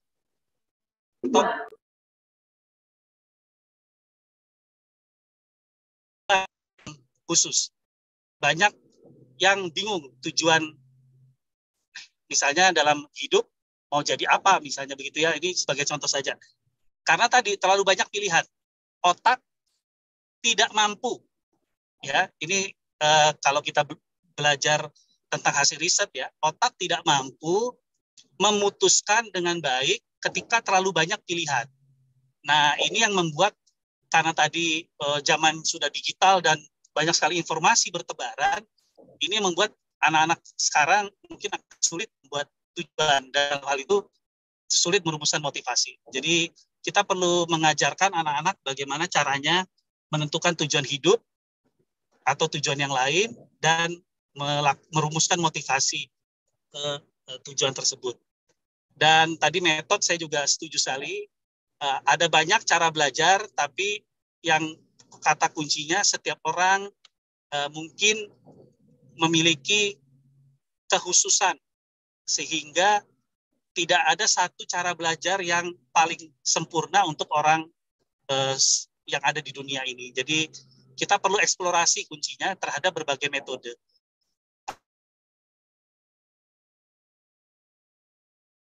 Sehingga kita mampu belajar dengan baik. Mungkin itu tambahan dari saya, Mas Denny. Terima kasih. Kita bisa diskusi mungkin kalau ada yang perlu ditanyakan lagi yang lain. Ya, terima kasih banyak Pak Beri. Ini luar biasa sekali ini. Tadi Mas Noval sangat jelas, detail untuk menerangkan apa namanya yang ada di buku Limitless ini, dan Pak Beri itu adalah memberikan perspektif dari sisi neuroscience. Dan ini sebenarnya beberapa dibahas di buku Limitless ya. Cuma yang dari Pak Berry ini benar-benar menjelaskan apa yang tidak ada di buku itu. Nah, ini baru tahu juga ternyata hubungannya sama gut itu, sama usus itu bukan cuma karena ususnya, tapi karena mikrobanya. Gitu. Ya, orang yang lahir normal sama sesar ternyata beda, itu bisa mempengaruhi kemampuan otaknya. Ini luar biasa sekali. Jadi teman-teman atau rekan-rekan sekalian yang jika ada yang mau ditanyakan, silahkan mungkin raise hand ya, mungkin lebih baik raise hand, atau kalau misalnya tidak bisa open mic mungkin bisa dituliskan di komen, tapi lebih baik kalau bisa open mic ya, biar lebih diskusinya lebih cair. Mumpung di sini ada ahlinya Pak Berry dan ada Mas Noval juga reviewernya yang kayaknya udah bener-bener istilahnya, poin-poin pentingnya itu benar-benar diingat sama Mas Noval nih. Luar biasa dari presentasinya tadi itu. Nggak ada yang dilewatin gitu. Silakan teman-teman kalau ada pertanyaan raise hand atau misalkan tulis di komentar ya.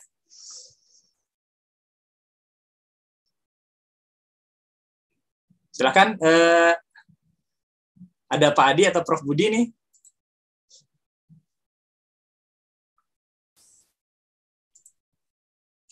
Atau Pak Bambang, silakan Pak Bambang nih, udah buka mic. Baik, saya mancing aja dulu sebelum yang ada. Soal saya clear ya. Clear, Pak. Ke Pak Berry ya, luar biasa ya. Saya dapat ilmu baru ya masalah otak ini ya. Ada dua pertanyaan saya karena Bapak sangat mendalami di dalam hal otak ini. Yang satu mungkin bisa sedikit dijelaskan, masalah mimpi. Kemudian yang kedua adalah masalah pikiran bawah sadar. Ini bagaimana dari pandangan Bapak ini kan? Kalau mimpi ini kan ya, kalau pandangan yang lain sudah macam-macam, tapi ini seorang neurolog gitu.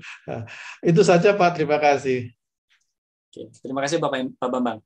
Mungkin bisa dijawab langsung oleh Pak Berry ya, silakan. Wah, ini Pak Bambang nanya karena mimpi itu masih jadi misteri ya di ilmu neuroscience. Kita sudah banyak belajar ya tentang mimpi, tapi belum solve ya apa itu sebetulnya mimpi. Tapi yang kita ketahui sampai saat ini, mimpi itu seperti istilahnya bersih-bersih ya terhadap memori yang tidak dibutuhkan sebetulnya. Nah, ketika otak sedang bersih-bersih, semacam ada konslet gitu terhadap memori-memori itu. Itulah kenapa kita suka lihat mimpi kita itu kadang-kadang loncat-loncat nyambungnya ke kejadian yang mana. Sebetulnya itu otak lagi bersih-bersih terhadap memori yang tidak dibutuhkan. Jadi mimpi itu lebih ke arah forgetting. Jadi forgetting bagi kita karena kalau otak tidak forget, tidak melupakan, maka dia akan kesulitan untuk menerima info-info baru. Jadi itu salah satu pandangan ya Pak Bambang terkait mimpi ya. Jadi mimpi itu adalah efek samping dari kerja otak saat kita tidur ketika dia sedang bersih-bersih memori. Itu pada intinya begitu. Itu pandangan yang salah satunya. Ada juga pandangan lain terkait mimpi, ada banyak ya. Mungkin yang saya share satu lagi. Ada yang bilang mimpi ini adalah salah satu justru istilahnya higher function dari otak yang belum kita ketahui gitu. Kalau pakai istilahnya Einstein tadi, kita perlu level kesadaran yang lain untuk tahu hal tersebut. Jadi ilmu kita tuh belum nyampe terhadap higher function itu. Karena ada kejadian-kejadian yang kita mimpikan itu ternyata bisa dimimpikan orang lain gitu misalnya, atau kita bisa mimpi sesuatu yang akan terjadi di masa depan misalnya begitu ya, ada orang yang begitu.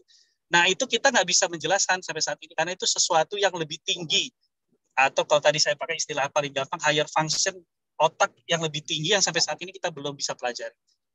Kalau pertanyaan keduanya tadi tentang apa ya? Saya agak lupa. Bawah sadar, pemikiran bawah sadar. Ya, kalau subconscious itu sudah banyak juga Pak yang mempelajari ya. Tapi tetap masih misteri Pak. Jadi banyak hal yang tentang alam bawah sadar ya, yang kita jadi gimana cara ngomongnya ya? ada yang namanya conscious ya, kesadaran, ada yang namanya mind atau pikiran ya. Nah, conscious itu atau kesadaran itu bisa jadi bukan ada di tubuh kita, Pak. Bukan ada di otak. Kalau saya mau bicara lebih filosofi ya, sampai saat ini tidak ada satupun penelitian yang bisa membuktikan bahwa conscious itu ada di otak atau ada di tubuh kita. Gitu. Jadi artinya ketika orang belajar conscious, subconscious, dan lain-lain itu, dia sebetulnya mencari di tempat yang salah selama ini. Gitu. Kalau orang yang beragama mungkin bilangnya conscious itu seperti ruh gitu ya, atau nyawa ya, dia tidak ada di otak. Dan kalau kita baca pandangan-pandangan neuroscientist terbaru, hampir semuanya sepakat bahwa conscious itu tidak ada di otak. Yang ada di otak adalah pikiran atau mind. Jadi banyak yang masih misterius, Pak, terkait conscious, subconscious, dan lain-lain. Saya mungkin nggak bisa cerita banyak ya terkait itu. Mungkin itu Pak Bambang. Pak Beri, terima kasih atas pencerahannya. Mohon maaf nggak bisa definitif menjawabnya, Pak. Nggak apa-apa, tapi itu kan memberikan suatu perspektif baru ya, sesuatu yang begitu gitu ya. Terima kasih. Sama-sama Pak Bambang. Ya, luar biasa, menarik sekali, ada mimpi dan alam bawah sadar ya. Mungkin ada yang ditanyakan lagi. Oh, silahkan Pak Gatot. Ya, silahkan. Singkat aja nih mengenai artificial intelligence. Kalau melihat penjelasannya Pak Beri tadi kan luar biasa ya, kotak kita itu ciptaan Tuhan gitu ya. Nah ini gimana nih? Apakah benar nanti artificial intelligence itu bisa melebihi kapasitas otak? Atau juga pertanyaan ini mungkin bisa juga dijawab oleh Mas Naufal terkait di bukunya disebut nggak The Future of Artificial Intelligence in Relation to Limitless tadi gitu, karena kan yang diomongin ini limitlessnya manusia. Itu aja pertanyaannya, silakan. Ya, silakan. Mau dari Pak Beri dulu atau Mas Noval dulu? Mungkin Pak Beri dulu, silakan Pak Beri. Ya. Pak Noval dulu. Noval dulu aja kayaknya. Ya, silakan Mas Noval. Iya, oke. Makasih banyak Pak Gatot pertanyaannya. Kalau secara langsung mention AI itu nggak ada ya Pak. Cuma tadi kan di awal-awal banyak membahas tentang digital. Nah, tadi juga sebetulnya ada statement yang perlu diluruskan ya. Kalau tadi kan cenderung sepertinya kontra gitu ya terhadap era digital, terhadap teknologi. Ada beberapa istilah digital demensia, digital delusion, segala macam. Nah, tapi kalau di bukunya itu diluruskan kembali oleh Jim Kwik, bahwa ide-idenya itu sebetulnya bukan kontra terhadap teknologi, tapi itu adalah hal yang perlu kita perhatikan gitu. Jadi seperti halnya superhero gitu ya, superhero yang kuat itu kan musuhnya juga kuat ya. Ketika musuhnya kuat, akhirnya dia berusaha untuk lebih kuat lagi. Nah, teknologi ini juga dengan tantangan tadi itu bisa dianggap sebagai musuh kita gitu. Ketika musuhnya semakin canggih, kita juga harus lebih canggih gitu untuk siap menghadapi challenge itu. Dan teknologi itu kan tergantung usernya ya. Analoginya itu seperti api gitu. Api itu kalau misalnya kita bisa paham gunakannya, bisa kita gunakan untuk memasak segala macam. Tapi kalau kita salah-salah menggunakannya, itu bisa membuat kita terbakar gitu. Jadi poinnya ya kita bukan berarti memusuhi teknologi kata Jim Kwik, tapi ya justru kita juga harus bisa bersahabat gitu. Bagaimana mengoptimalkan penggunaan teknologi itu ya untuk productivity, jangan sampai malah kontraproduktif gitu ya. Malah menjadi sumber distraksi tadi gitu segala macam. Jadi lebih ke arah itu sih Pak. Limitless-nya itu juga bagaimana kita bisa belajar secara optimal dengan mengoptimalkan penggunaan teknologi itu juga gitu Pak. Oke, mantap Mas Pak. Mungkin bisa ditambahkan sama Pak Beri, silakan Pak Beri. Ya, saya mohon maaf bicara sedikit filosofi ya. Jadi yang namanya intelligence itu kan buatan manusia Mas, Bapak dan Ibu ya. Kita yang merumuskan sendiri apa itu intelligence. Makanya di dalam ilmu neuroscience, peneliti itu harus membebaskan diri dari yang namanya rumusan intelligence pandangan manusia. Jadi gampangnya gini, kalau kita lihat semut ya, terus kita lihat dia melakukan hal yang aneh gitu, kita bilang, itu semut bodoh amat ya, kayak gitu aja nggak bisa. Karena kita memakai intelligence rumus. Kita menganggap yang dia lakukan itu tidak ada intelligence-nya. Padahal banyak sekali hal-hal yang justru hewan lakukan yang juga intelligence gitu ya, dari segi rumusan kehidupan dia gitu. Nah, apa hubungannya dengan yang tadi ditanyakan? Jadi yang namanya artificial intelligence itu sekali lagi adalah hal yang dirumuskan dengan segala keterbatasan yang diketahui manusia. Jadi dalam arti ketika dia ada nanti, kita nggak perlu khawatir ya, karena yang bisa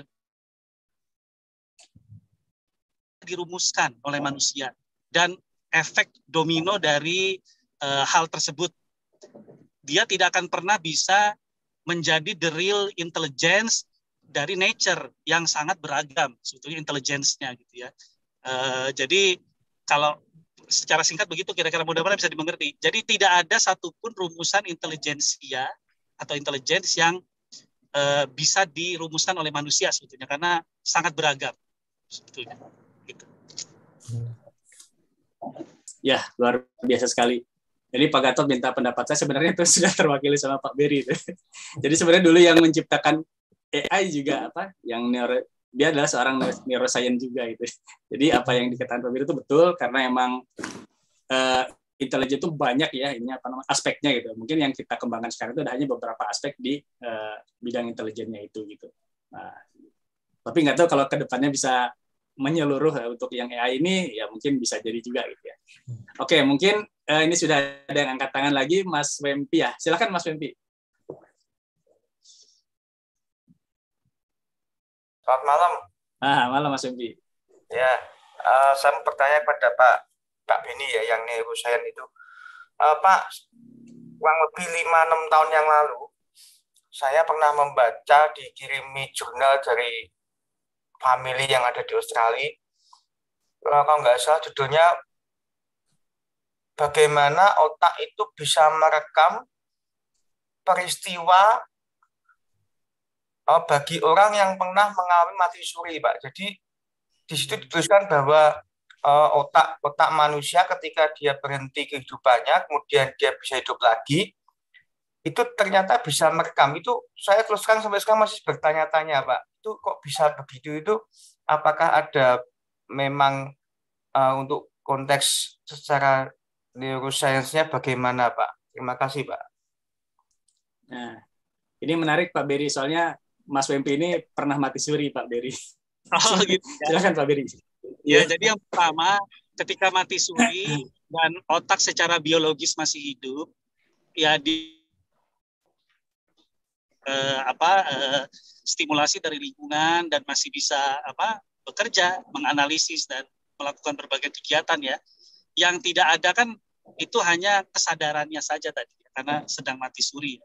Jadi memang banyak orang menyamakan antara pikiran dengan pikiran atau mind dengan kesadaran atau consciousness ya. Jadi otak itu tetap bisa bekerja di orang yang mati suri karena dia sebagai organ biasa saja gitu ya, masih hidup ya, bekerja begitu. Tapi orang yang mati suri consciousness-nya tidak ada di situ dan tidak mempengaruhi kerjanya ya gitu pada saat mati suri tersebut. Ini agak panjang ya kalau mau dijelaskan, tapi pada intinya antara consciousness dengan mind itu berbeda, dua hal yang berbeda. Nah, ketika orang mati suri kadang-kadang mereka mengalami suatu sighting atau melihat sesuatu yang unik gitu ya, dan yang lebih provokatifnya antara orang yang satu dengan orang yang lain yang tidak pernah kenalan, tidak pernah saling tahu, ceritanya mirip-mirip itu yang dilihat begitu ya. Nah, itu yang jadi masih penelitian sampai sekarang. Apakah yang dilihat oleh orang yang mati suri itu yang mirip-mirip itu adalah suatu perjalanan dari consciousness-nya yang sedang pergi dari istilahnya ya, bentuk fisiknya saat ini gitu, atau itu suatu rekayasa atau efek samping dari otak yang tidak bekerja pada saat, bukan tidak bekerja lebih tepatnya ya, sedang bekerja dengan cara yang lain pada saat mati suri tersebut gitu. Nah, itu sampai sekarang memang kita masih ke unmute ya. Oh, silakan Pak Beri. ya, jadi kita belum tahu secara definitif sebetulnya yang dilihat orang mati suri itu efek samping dari kerja otak yang sedang tadi bekerja di saat state mati suri. Atau betul-betul sesuatu yang dirasakan oleh consciousness-nya yang sedang lepas dari istilahnya fisik yang sementara. Mungkin itu ya Mas Dedi ya. Ya. Mungkin sama kayak yang koma juga gitu ya Pak ya, mungkin ya. Orang yang sedang fase koma gitu ya. Orang koma otaknya masih jalan ya. Secara biologis. Cuman kesadarannya saja, consciousness-nya yang tidak sama. Oke, menarik. Terima kasih Pak Beri. Oke, silakan. Ini Prof Budi udah siap nih kayak ini. Udah rapi kopiahnya. Silakan. Iya. Saya pengen nanya yang disebut limitless dalam buku itu, limitless-nya tuh apanya limitless ya? Karena kalau saya melihat ke otak manusia itu limited ya, terbatas. Dari segi komputasi kita kalah sama komputer, suruh ngitung 3 juta sekian ini diakarkan berapa, nggak bisa kita. Ya, kan berarti limited. Memori juga kan kita limited gitu. Kalau memori hard disk itu ada 10 terabyte gitu ya. Memori manusia kan juga limited. Jadi saya masih ini yang maksudnya dimaksudkan limitless di dalam buku ini maksudnya apa sih gitu ya? Itu dulu. Dia menggelitik nih Mas Noval nih. Silakan Mas Noval. Oke, ya menarik pertanyaannya, Prof Budi. Jadi kalau misalnya tadi ngelihat dari ini ya model limitless yang 3 bagian 3M itu kan jadi limitless itu apa istilahnya ya? Irisan gitu, irisan antara tadi 3M-nya itu. Jadi antara mindset, pertama mindset, motivation, dan metode. Jadi limitless itu adalah level tertinggi ya istilahnya ketika kita bisa mengoptimalkan 3 sisi tadi gitu. Ketika kita punya mindset yang limitless gitu. Jadi artinya kita punya pemikiran bahwa ya kita bisa melakukan apapun itu ya. Mungkin itu yang dibikin jadi limitless. Kita ada keyakinan bahwa ketika kita ingin mempelajari sesuatu ya kita bisa mencapai level itu gitu. Istilahnya mungkin mindset itu kita ada optimisme tinggi gitu ya, keyakinan untuk mencapai level tertinggi juga. Kemudian dari segi motivational juga berarti kan ada motivasi kuat juga gitu ya, purpose yang jelas juga, kemudian energi yang optimal tadi kan motivation itu purpose times energy times simple small step gitu ya. Berarti kalau di breakdown lagi dari segi purpose-nya juga berarti udah limitless, dia punya tujuan tinggi, energinya juga punya optimal, simple small step berarti secara habit juga dia udah membangun habit secara optimal gitu. Karena habit itu kan nanti arahnya ke automation ya. Ketika kita bisa punya habit yang baik gitu. Jadi kita bisa melakukan aktivitas yang produktif itu secara otomasi gitu. Kita bisa menggunakan energi secara optimal di situ. Nah, terakhir metode juga berarti metode limitless ini mungkin maksudnya tadi yang meta learning itu, Pak. Jadi ketika kita menggunakan meta learning itu kan proses belajar juga menjadi optimal ya. Ketika kita ingin mempelajari hal baru, kita juga tidak terbatas gitu ya untuk mempelajari beberapa keilmuan saja mungkin. Jadi bisa lebih luas lagi ilmu yang kita pelajari jika kita bisa betul-betul menggunakan teknik belajar yang optimal itu gitu. Apalagi tadi kan ada terkait speed reading juga ya. Speed reading juga berarti kita bisa lebih banyak lagi menyerap informasi di situ. Ya itu mungkin memang istilahnya apa ya? Terlalu terlalu tinggi gitu, terlalu optimistis gitu kalau misalnya membayangkan ada level setinggi itu gitu. Tapi yang itu coba disampaikan mungkin ya, disampaikan oleh Jim Kwik di situ. Oke. Terima kasih Mas Noval. Mungkin dari Pak Beri ada yang mau ditambahkan Pak mengenai apa unlimited-nya otak atau limitless-nya otak ini? Kalau saya sih belum baca bukunya ya, jadi nggak bisa komentar limitless-nya itu maksudnya apa.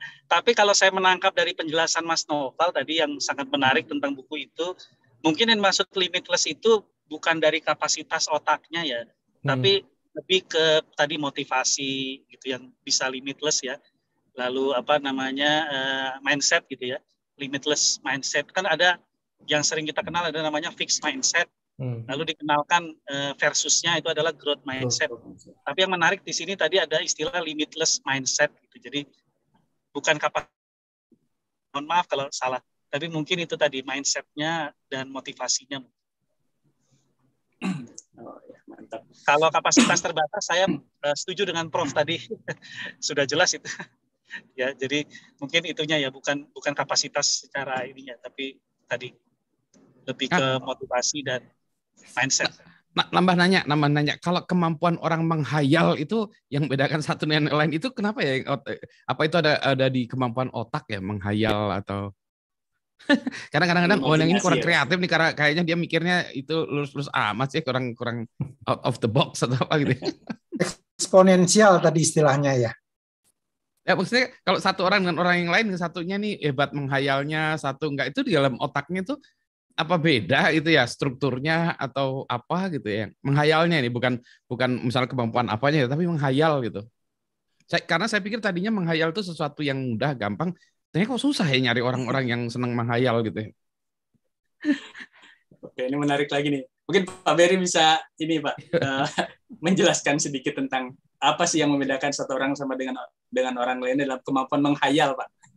Ya, ini apa pertanyaan susah-susah ini ya. Hebat-hebat ini apa partisipan di acara ini ya. Jadi menghayal itu kan istilah kita ya sehari-hari ya. Mungkin kalau istilah ilmiahnya lebih tepatnya apa ya? Konstruk ya. Jadi mengkonstruksi sesuatu di alam pikiran gitu ya. Nah, itu ada dua pandangan Pak ya. Jadi yang pertama secara hal gitu. Jadi ada orang yang memang lahir dengan kemampuan itu karena struktur otaknya sudah seperti itu. Makanya ada neuroscientist yang memang mencari orang-orang yang kreatif, yang khayalannya bagus, lalu diteliti otaknya itu beda nggak sih dengan orang lain gitu ya, kapasitasnya dari CC-nya misalnya, dari sinapsisnya, dari apa waktu mereka meninggal, jadi postmortem ya diteliti. Dan hasilnya menunjukkan memang ada perbedaan gitu. Ada perbedaan. Kadang-kadang bagian otak tertentunya lebih besar misalnya gitu ya. Orang-orang tertentu ini gitu. Itu pandangan pertama. Ada pandangan yang kedua mengatakan bahwa struktural tidak terlalu penting, tapi yang penting adalah experience atau pengalaman gitu ya, atau didikan atau pengalaman hidup ya gitu. Itu lebih penting. Nah, itu mereka juga membuktikan bahwa ada orang-orang yang normal secara struktural, tapi karena dididik dengan baik, misalnya ya dididik dengan baik itu pendidikannya membebaskan dia untuk berpikir. Jadi saya ngasih contohnya. Jadi gini, biasanya orang-orang yang inovatif itu dia tumbuh di lingkungan yang tidak punya petunjuk gitu, petunjuk untuk melakukan sesuatu. Jadi maksudnya kan kita kalau biasanya suka nurut ya, kalau bisa jadi bilangin guru ini suruh ini gitu. Jadi akhirnya kita tidak inovatif karena semuanya udah dikasih petunjuk. Tapi kalau misalnya justru ditanya, ini ada seperti ini, bagaimana menurut kalian misalnya gitu. Nah, itu orang-orang yang dididik dengan pertanyaan, bagaimana menurut kalian? Kalian punya ide nggak memecahkan masalah ini misalnya gitu ya. Mungkin istilah sekarang itu namanya problem based learning ya. Nah, itu orangnya akan lebih inovatif biasanya begitu. Kalau itu salah satu contoh saja bagaimana experience juga bisa men-shaping orang yang tadi punya kemampuan menghayal. Nah, yang ketiga itu ada pandangan yang mengatakan bahwa orang yang bisa menghayal itu adalah orang yang banyak mengindra gitu ya. Mungkin bahasa gampangnya. Mengindra itu misalnya membaca, mengamati, mendengar baik gitu. Ini orang-orang yang atensinya tinggi gitu. Ini orang-orang ini memang khusus ya, dia mengindra lingkungan dengan baik. Nah, orang-orang yang mengindra lingkungan dengan baik ini membuat otaknya menjadi jenuh. Jenuh itu artinya terlalu padat, informasi terlalu banyak. Nah, otak ketika terlalu jenuh, maka ketika otak istirahat, dia akan membentuk konstruksi. Nah, itulah yang mungkin ini sama dengan tips kalau ada yang tanya ke saya misalnya, Pak, bagaimana caranya supaya punya ide baru? Nah, kalau pengen punya ide baru, itu harus banyak membaca, banyak melihat, gitu ya. Lalu otak kita sudah jenuh dengan informasi, kita istirahat. Karena ide itu muncul hanya ketika kita istirahat. Mungkin begitu Pak penjelasannya. Mohon maaf kalau kurang memuaskan. Luar biasa. Jawabannya nggak cuma satu Pak Budi, ada 3. Banyak. Keren. Oke, mungkin terakhir ya. Mungkin ada satu pertanyaan lagi kalau misalkan ada ya. Sebelum kita tutup untuk sesi hari ini. Ini Pak Buntoro nih udah. Silakan Pak Buntoro. Ya Pak Dini. Ini terkait dengan otak. Ya. Artinya kan kehidupan ini kan dikendalikan oleh otak. Selain tadi Pak Beri ngomong ada belief ya, ada motivasi ya. Tapi sekarang kalau otaknya bagus, beliefnya juga bagus, artinya punya pengetahuan agama yang bagus lah. Motivasinya juga membangun negara. Tapi kenapa muncul perilaku menyimpang seperti koruptor? Apa yang mempengaruhi di sini? Otak yang rusak atau apa aja yang kira-kira apa? Jawabannya Pak Beri. Wah, ini susah lagi pertanyaannya. Karena otak dihubungkan dengan koruptor nih, jadi yang luar biasa ini. Kalau saya menjawab dengan mudahnya, begini aja Pak ya. Korupsi itu lebih ke arah mimicking Pak ya, bukan mimicking, salah saya kalau ngomong mimicking. Apa istilahnya ya? Meniru gitu.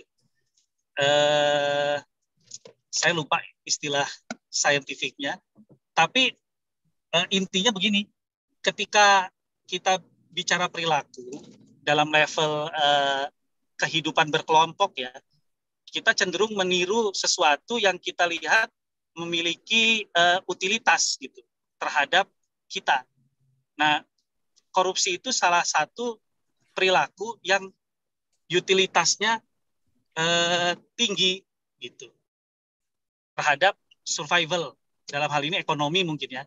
Dan ketika orang melihat bahwa orang lain kok bisa melakukan dan gitu ya, sesuatu yang biasa, itu menjadi salah satu ini Pak. Jadi nggak ada hubungan dengan otak yang bagus, tidak ada hubungan dengan belief. Ini hanya efek dari mencontoh perilaku yang punya utilitas tinggi gitu. Gitu ya Pak ya. Mohon maaf nih kalau kurang pas jawabannya.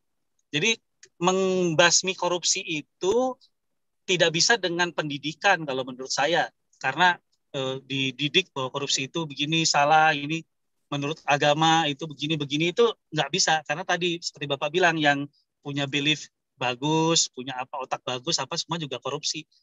Lebih ke arah pembenahan berjamaah begitu. Jadi kalau di masyarakat terlihat bahwa orang korupsi itu ditindak dengan tindakan yang sangat tegas, dihukum dengan sampai kita jadi tanda kutip mungkin ngeri gitu ya ngelihatnya kalau sampai kita begitu. Nah, itu akan punya efek terhadap keinginan meniru. Kira-kira begitu, Pak. Tapi kan ada hal baik yang pilihan yang hal baik yang untuk ditiru, Pak. Itu kan sebetulnya pilihan itu kan otak yang menentukan, apa bukan? Iya, betul. Jadi kita itu perilakunya ada perilaku yang masih animal driven, ada perilaku yang sudah lebih manusia ya. Jadi budi pekerti lah gitu istilahnya ya. Nah, kalau animal driven ini lebih dominan biasanya Pak kalau dalam keadaan khusus ya. Tadi apalagi terkait survival gitu. Kalau gimana ngomongnya ya? Ya itu budi pekerti kadang-kadang kalah gitu daripada animal driven behavior. Jadi perilaku itu merupakan warisan dari masa lalu. Artinya kan menganut teori Darwin kan, animal itu. Jadi begini, ini terkait perilaku yang tentang utilitas, Pak. Jadi kita dalam bertindak baik manusia maupun hewan ya, selalu mencari yang utilitasnya tinggi gitu. Utilitas itu dilihat dari peluang dan juga reward gitu. Serta risiko. Nah, ketika kita melihat rewardnya tinggi, resikonya rendah, nggak mungkin ketahuan atau apa gitu, dan utilitas tinggi, kita bisa memutuskan untuk melakukan itu, misalnya gitu. Kalau dalam hal ini korupsi. Tapi kalau kita tadi mencontohkan di masyarakat, siapapun yang korupsi resikonya tinggi, nah walaupun utilitasnya tinggi, tapi karena risikonya tinggi, itu jadi mengurangi itu driven untuk melakukan hal tersebut itu. Oke. Terima kasih, Pak. Ya, kira-kira begitu, Pak. Mohon Ya, maaf. terima kasih, Pak. Di otak primitifnya lebih ini ya, Nah. Pak, ya, lebih dominan Ya. berarti ya. Terhadap itu. Lebih jalan otak primitifnya. Oke, ini semakin hangat, tapi ini waktu sudah lewat ya, 21. Atau mungkin kita tambah satu lagi pertanyaan, karena tadi agak molor ke belakang ya. Dari Pak Agus, mungkin sekarang Pak Agus, open mic aja Pak Agus. Nah, itu lebih enak Pak. Oke, makasih Kang Den. Bang Berry ini sering ikut Zoom berapa kali, juga Mas Noval ini. Ini tadi kalau Pak Gatot juga Pak Bun tanya tentang masalah hati, ini gimana ya menghubungkan antara otak dengan hati atau kolbu? Karena urusannya ini juga masalah budi pekerti atau karakter begitu ya. Apakah ada hubungannya? Mohon dijelaskan secara singkat. Makasih, Kang Den. Nah, ya. Ya, silakan Pak Berry, mungkin ada tanggapan antara otak dan hati nih. Ini susah-susah ya, jadi benar-benar ini saya diuji seperti ujian ya. Sebetulnya kan yang disebut hati itu bahasa Inggrisnya itu kan liver ya. Tapi kalau yang suka kita sebut hati itu sebetulnya heart ya, jantung gitu. Kenapa kita menunjuk ketika ngomong hati itu ke dada kita? Karena ketika sesuatu terjadi, jatuh cinta, sebel atau apa tuh, jantung kita berubah state-nya. Makanya ada rasa sakit atau rasa lebih di hati, kita sebutnya, padahal itu di jantung sebetulnya, bukan di hati. Jadi sebetulnya yang kita sebut hati itu adalah jantung gitu, sebetulnya heart. Dan itu yang berubah ketika kita mengalami perubahan psikologi tertentu, gitu ya. Jadi itu satu. Jadi kalau bicara hati itu sebetulnya jantung. Nah, ketika kita ditanya ada di mana hati, gitu ya, itu sebetulnya adanya di otak, gitu. Sebetulnya. Jadi ketika terjadi perubahan perasaan, terjadi perubahan atau ada pikiran kita memikirkan hal yang baik, hal yang buruk, dan lain-lain, itu menimbang, itu semua reaksinya di otak sebetulnya, hasil kerja otak. Tapi karena ketika kita memikirkan itu, lalu tubuh kita merespon dengan menghasilkan hormon tertentu, menghasilkan rangsangan saraf tertentu, maka jantung kita berdetak lebih kencang misalnya.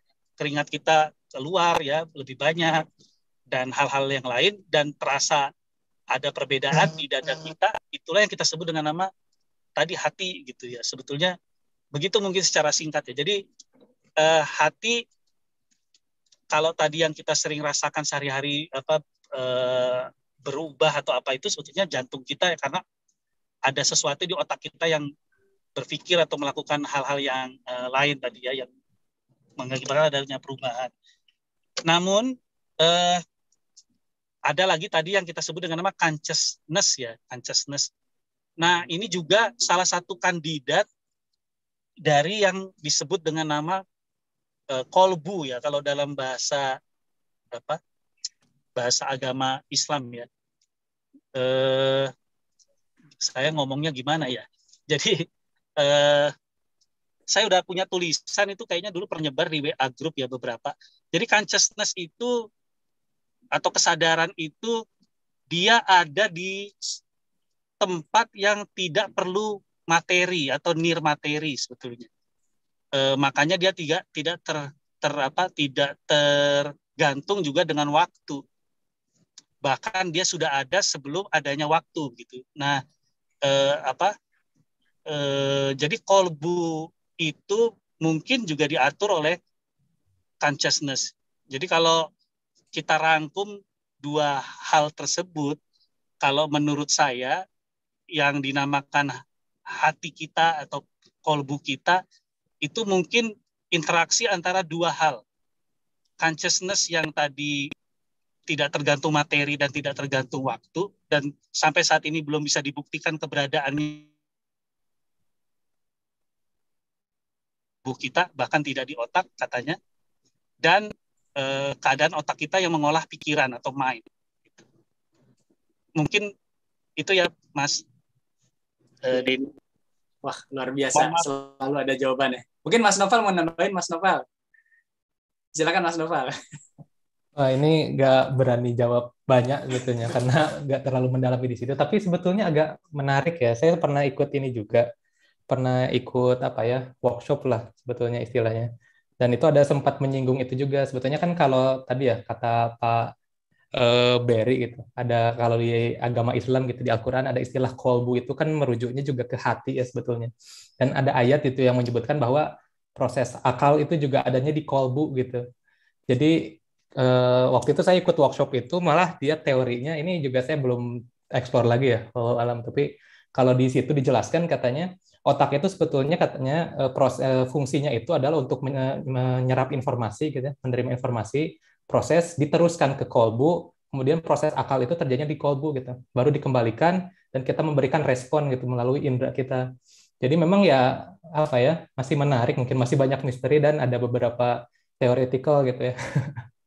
Saya juga ngikutin tapi belum terlalu sampai ke kesimpulan gitu sebetulnya seperti apa ya positioning masing-masing. Oke, terima kasih banyak Mas Noval. Mungkin karena waktu juga ya, kita harus akhiri acara BRID ke-84 malam ini. Tapi mungkin sebelum kita tutup ada closing statement dari Mas Noval dan Pak Berry ya. Silakan Mas Noval. Iya, ini mungkin closing statement izin untuk ini ya menyampaikan satu poin yang penting aja yang tadi terlewat. Jadi ketika kita belajar itu sebetulnya kita kan melibatkan memori ya, dan memori itu ada dua jenis, ada short term memory atau bisa juga disebut working memory dan long term memory. Jadi ketika kita belajar itu menyerap informasi itu masuk dulu ke short term memory tadi, working memory. Dari working memory itu kemudian masuk ke bagian otak yang namanya hipokampus. Ini kan seperti singgung ya, hipokampus itu fungsinya untuk memori. Jadi dia di hipokampus itu akan difilter apakah informasi itu penting atau tidak gitu. Kalau misalnya tidak penting, forgetting ya. Tadi sempat disinggung Pak Berry, ada fungsi forget gitu untuk optimasi kerja otak. Tapi kalau misalnya informasi itu dianggap penting oleh hipokampus, nah baru dimasukkan ke long term memory. Jadi sebetulnya dalam learning hack gitu ya, dalam proses belajar supaya optimal, itu gimana kita hacking hipokampus itu supaya menganggap informasi yang sedang kita pelajari itu adalah informasi yang penting gitu. Sehingga akhirnya akan dimasukkan ke long term memory. Nah, jadi kalau misalnya dikaitkan dengan tadi ya, mungkin jadi closing statement seperti itu. Jadi cara supaya informasi itu dianggap penting oleh hipokampus itu adalah pertama tadi kita mengkaitkan dengan hal yang sudah kita ketahui gitu. Kita belajar ilmu baru, kita kaitkan dengan hal yang sudah kita ketahui. Ketika sudah diketahui itu kan sudah ada sinapsis yang bisa terbentuk ya semakin banyak. Kemudian bisa kita kaitkan juga dengan emosi gitu. Ilmu yang kita pelajari kaitkan dengan emosi yang kita miliki. Itu alasannya kenapa kita itu cenderung punya memori masa kecil yang masih teringat gitu sampai sekarang. Kayak misalnya lagu-lagu ketika kita kecil gitu ya, itu karena ada ikatan emosi di situ. Jadi itu salah satu cara juga agar informasi dianggap penting oleh hipokampus, kita kaitkan informasi dengan emosi. Jadi mungkin itu sedikit tambahan ya. Terima kasih. Luar biasa ini, tambah mantap lagi ilmunya. Mungkin dari Pak Berry, silakan Pak Berry ada closing statement. Ya, makasih Mas Denny. Jadi mungkin sebetulnya masih banyak hal yang belum kita ketahui ya tentang otak kita. Kita hanya tahu sebagian saja, dan itu menarik. Karena apa? Karena otak adalah satu-satunya organ tubuh kita yang mampu mempelajari dirinya sendiri. Jadi kalau ini cukup unik ya, karena dia dapat mempelajari dirinya sendiri, dan yang diketahui sampai saat ini masih sangat sedikit. Jadi saya mendorong mungkin bagi yang punya anak, punya cucu, atau sekarang masih muda, kalau masih mau ada keinginan sekolah atau mempelajari, bagus juga nih kalau banyak anak-anak muda kita yang belajar tentang otak ya, karena banyak hal yang belum bisa kita jelaskan. Terlihat dari banyaknya pertanyaan pada hari ini yang tidak bisa dijawab dengan memuaskan. Gitu. Mungkin itu, Mas Dedi. Makasih. Ya, terima kasih banyak Pak Beri. Ini luar biasa sekali. Ini sebelumnya saya ucapkan terima kasih kepada reviewer Mas Noval yang sangat menguasai bukunya dan nggak ada yang lupa gitu kayak poin-poin pentingnya itu, dan Pak Beri juga sangat membuka wawasan nih, benar-benar banyak hal baru yang saya dapatkan, mungkin teman-teman dapatkan juga dari sesuatu tentang otak ini ya. Nah, mungkin sebelum saya tutup, saya ada sedikit kesimpulan ya. Tadi yang limitless itu terjadi ketika kita tidak mampu menggabungkan antara mindset atau what-nya, kemudian motivation atau why-nya, dan method atau how-nya. Ketika kita bisa mengkolaborasikan tiga itu, maka kita bisa menggunakan kemampuan otak ini secara optimal. Mungkin itu yang tadi disampaikan oleh Mas Noval ya. Nah, terima kasih banyak atas atensinya dari jam 7:30 tadi ya. Mungkin saya kembalikan ke Pak Gatot untuk ditutup dan untuk ini ya Pak ya, ketawa ya Pak. Terima kasih banyak. Ya, saya rasa kesimpulannya sudah bagus sekali Mas Denny. Terima kasih Mas Denny, Mas Noval dan juga Pak Beri. Dan saya nggak perlu menambahkan karena saya juga udah nyatet banyak sekali. Baik, sekarang kita tutup dengan foto bersama. Biasanya Pak Budi nih yang komandannya gitu. Wassalamualaikum warahmatullahi wabarakatuh. Waalaikumsalam warahmatullahi wabarakatuh. Nah, mari kita tunggu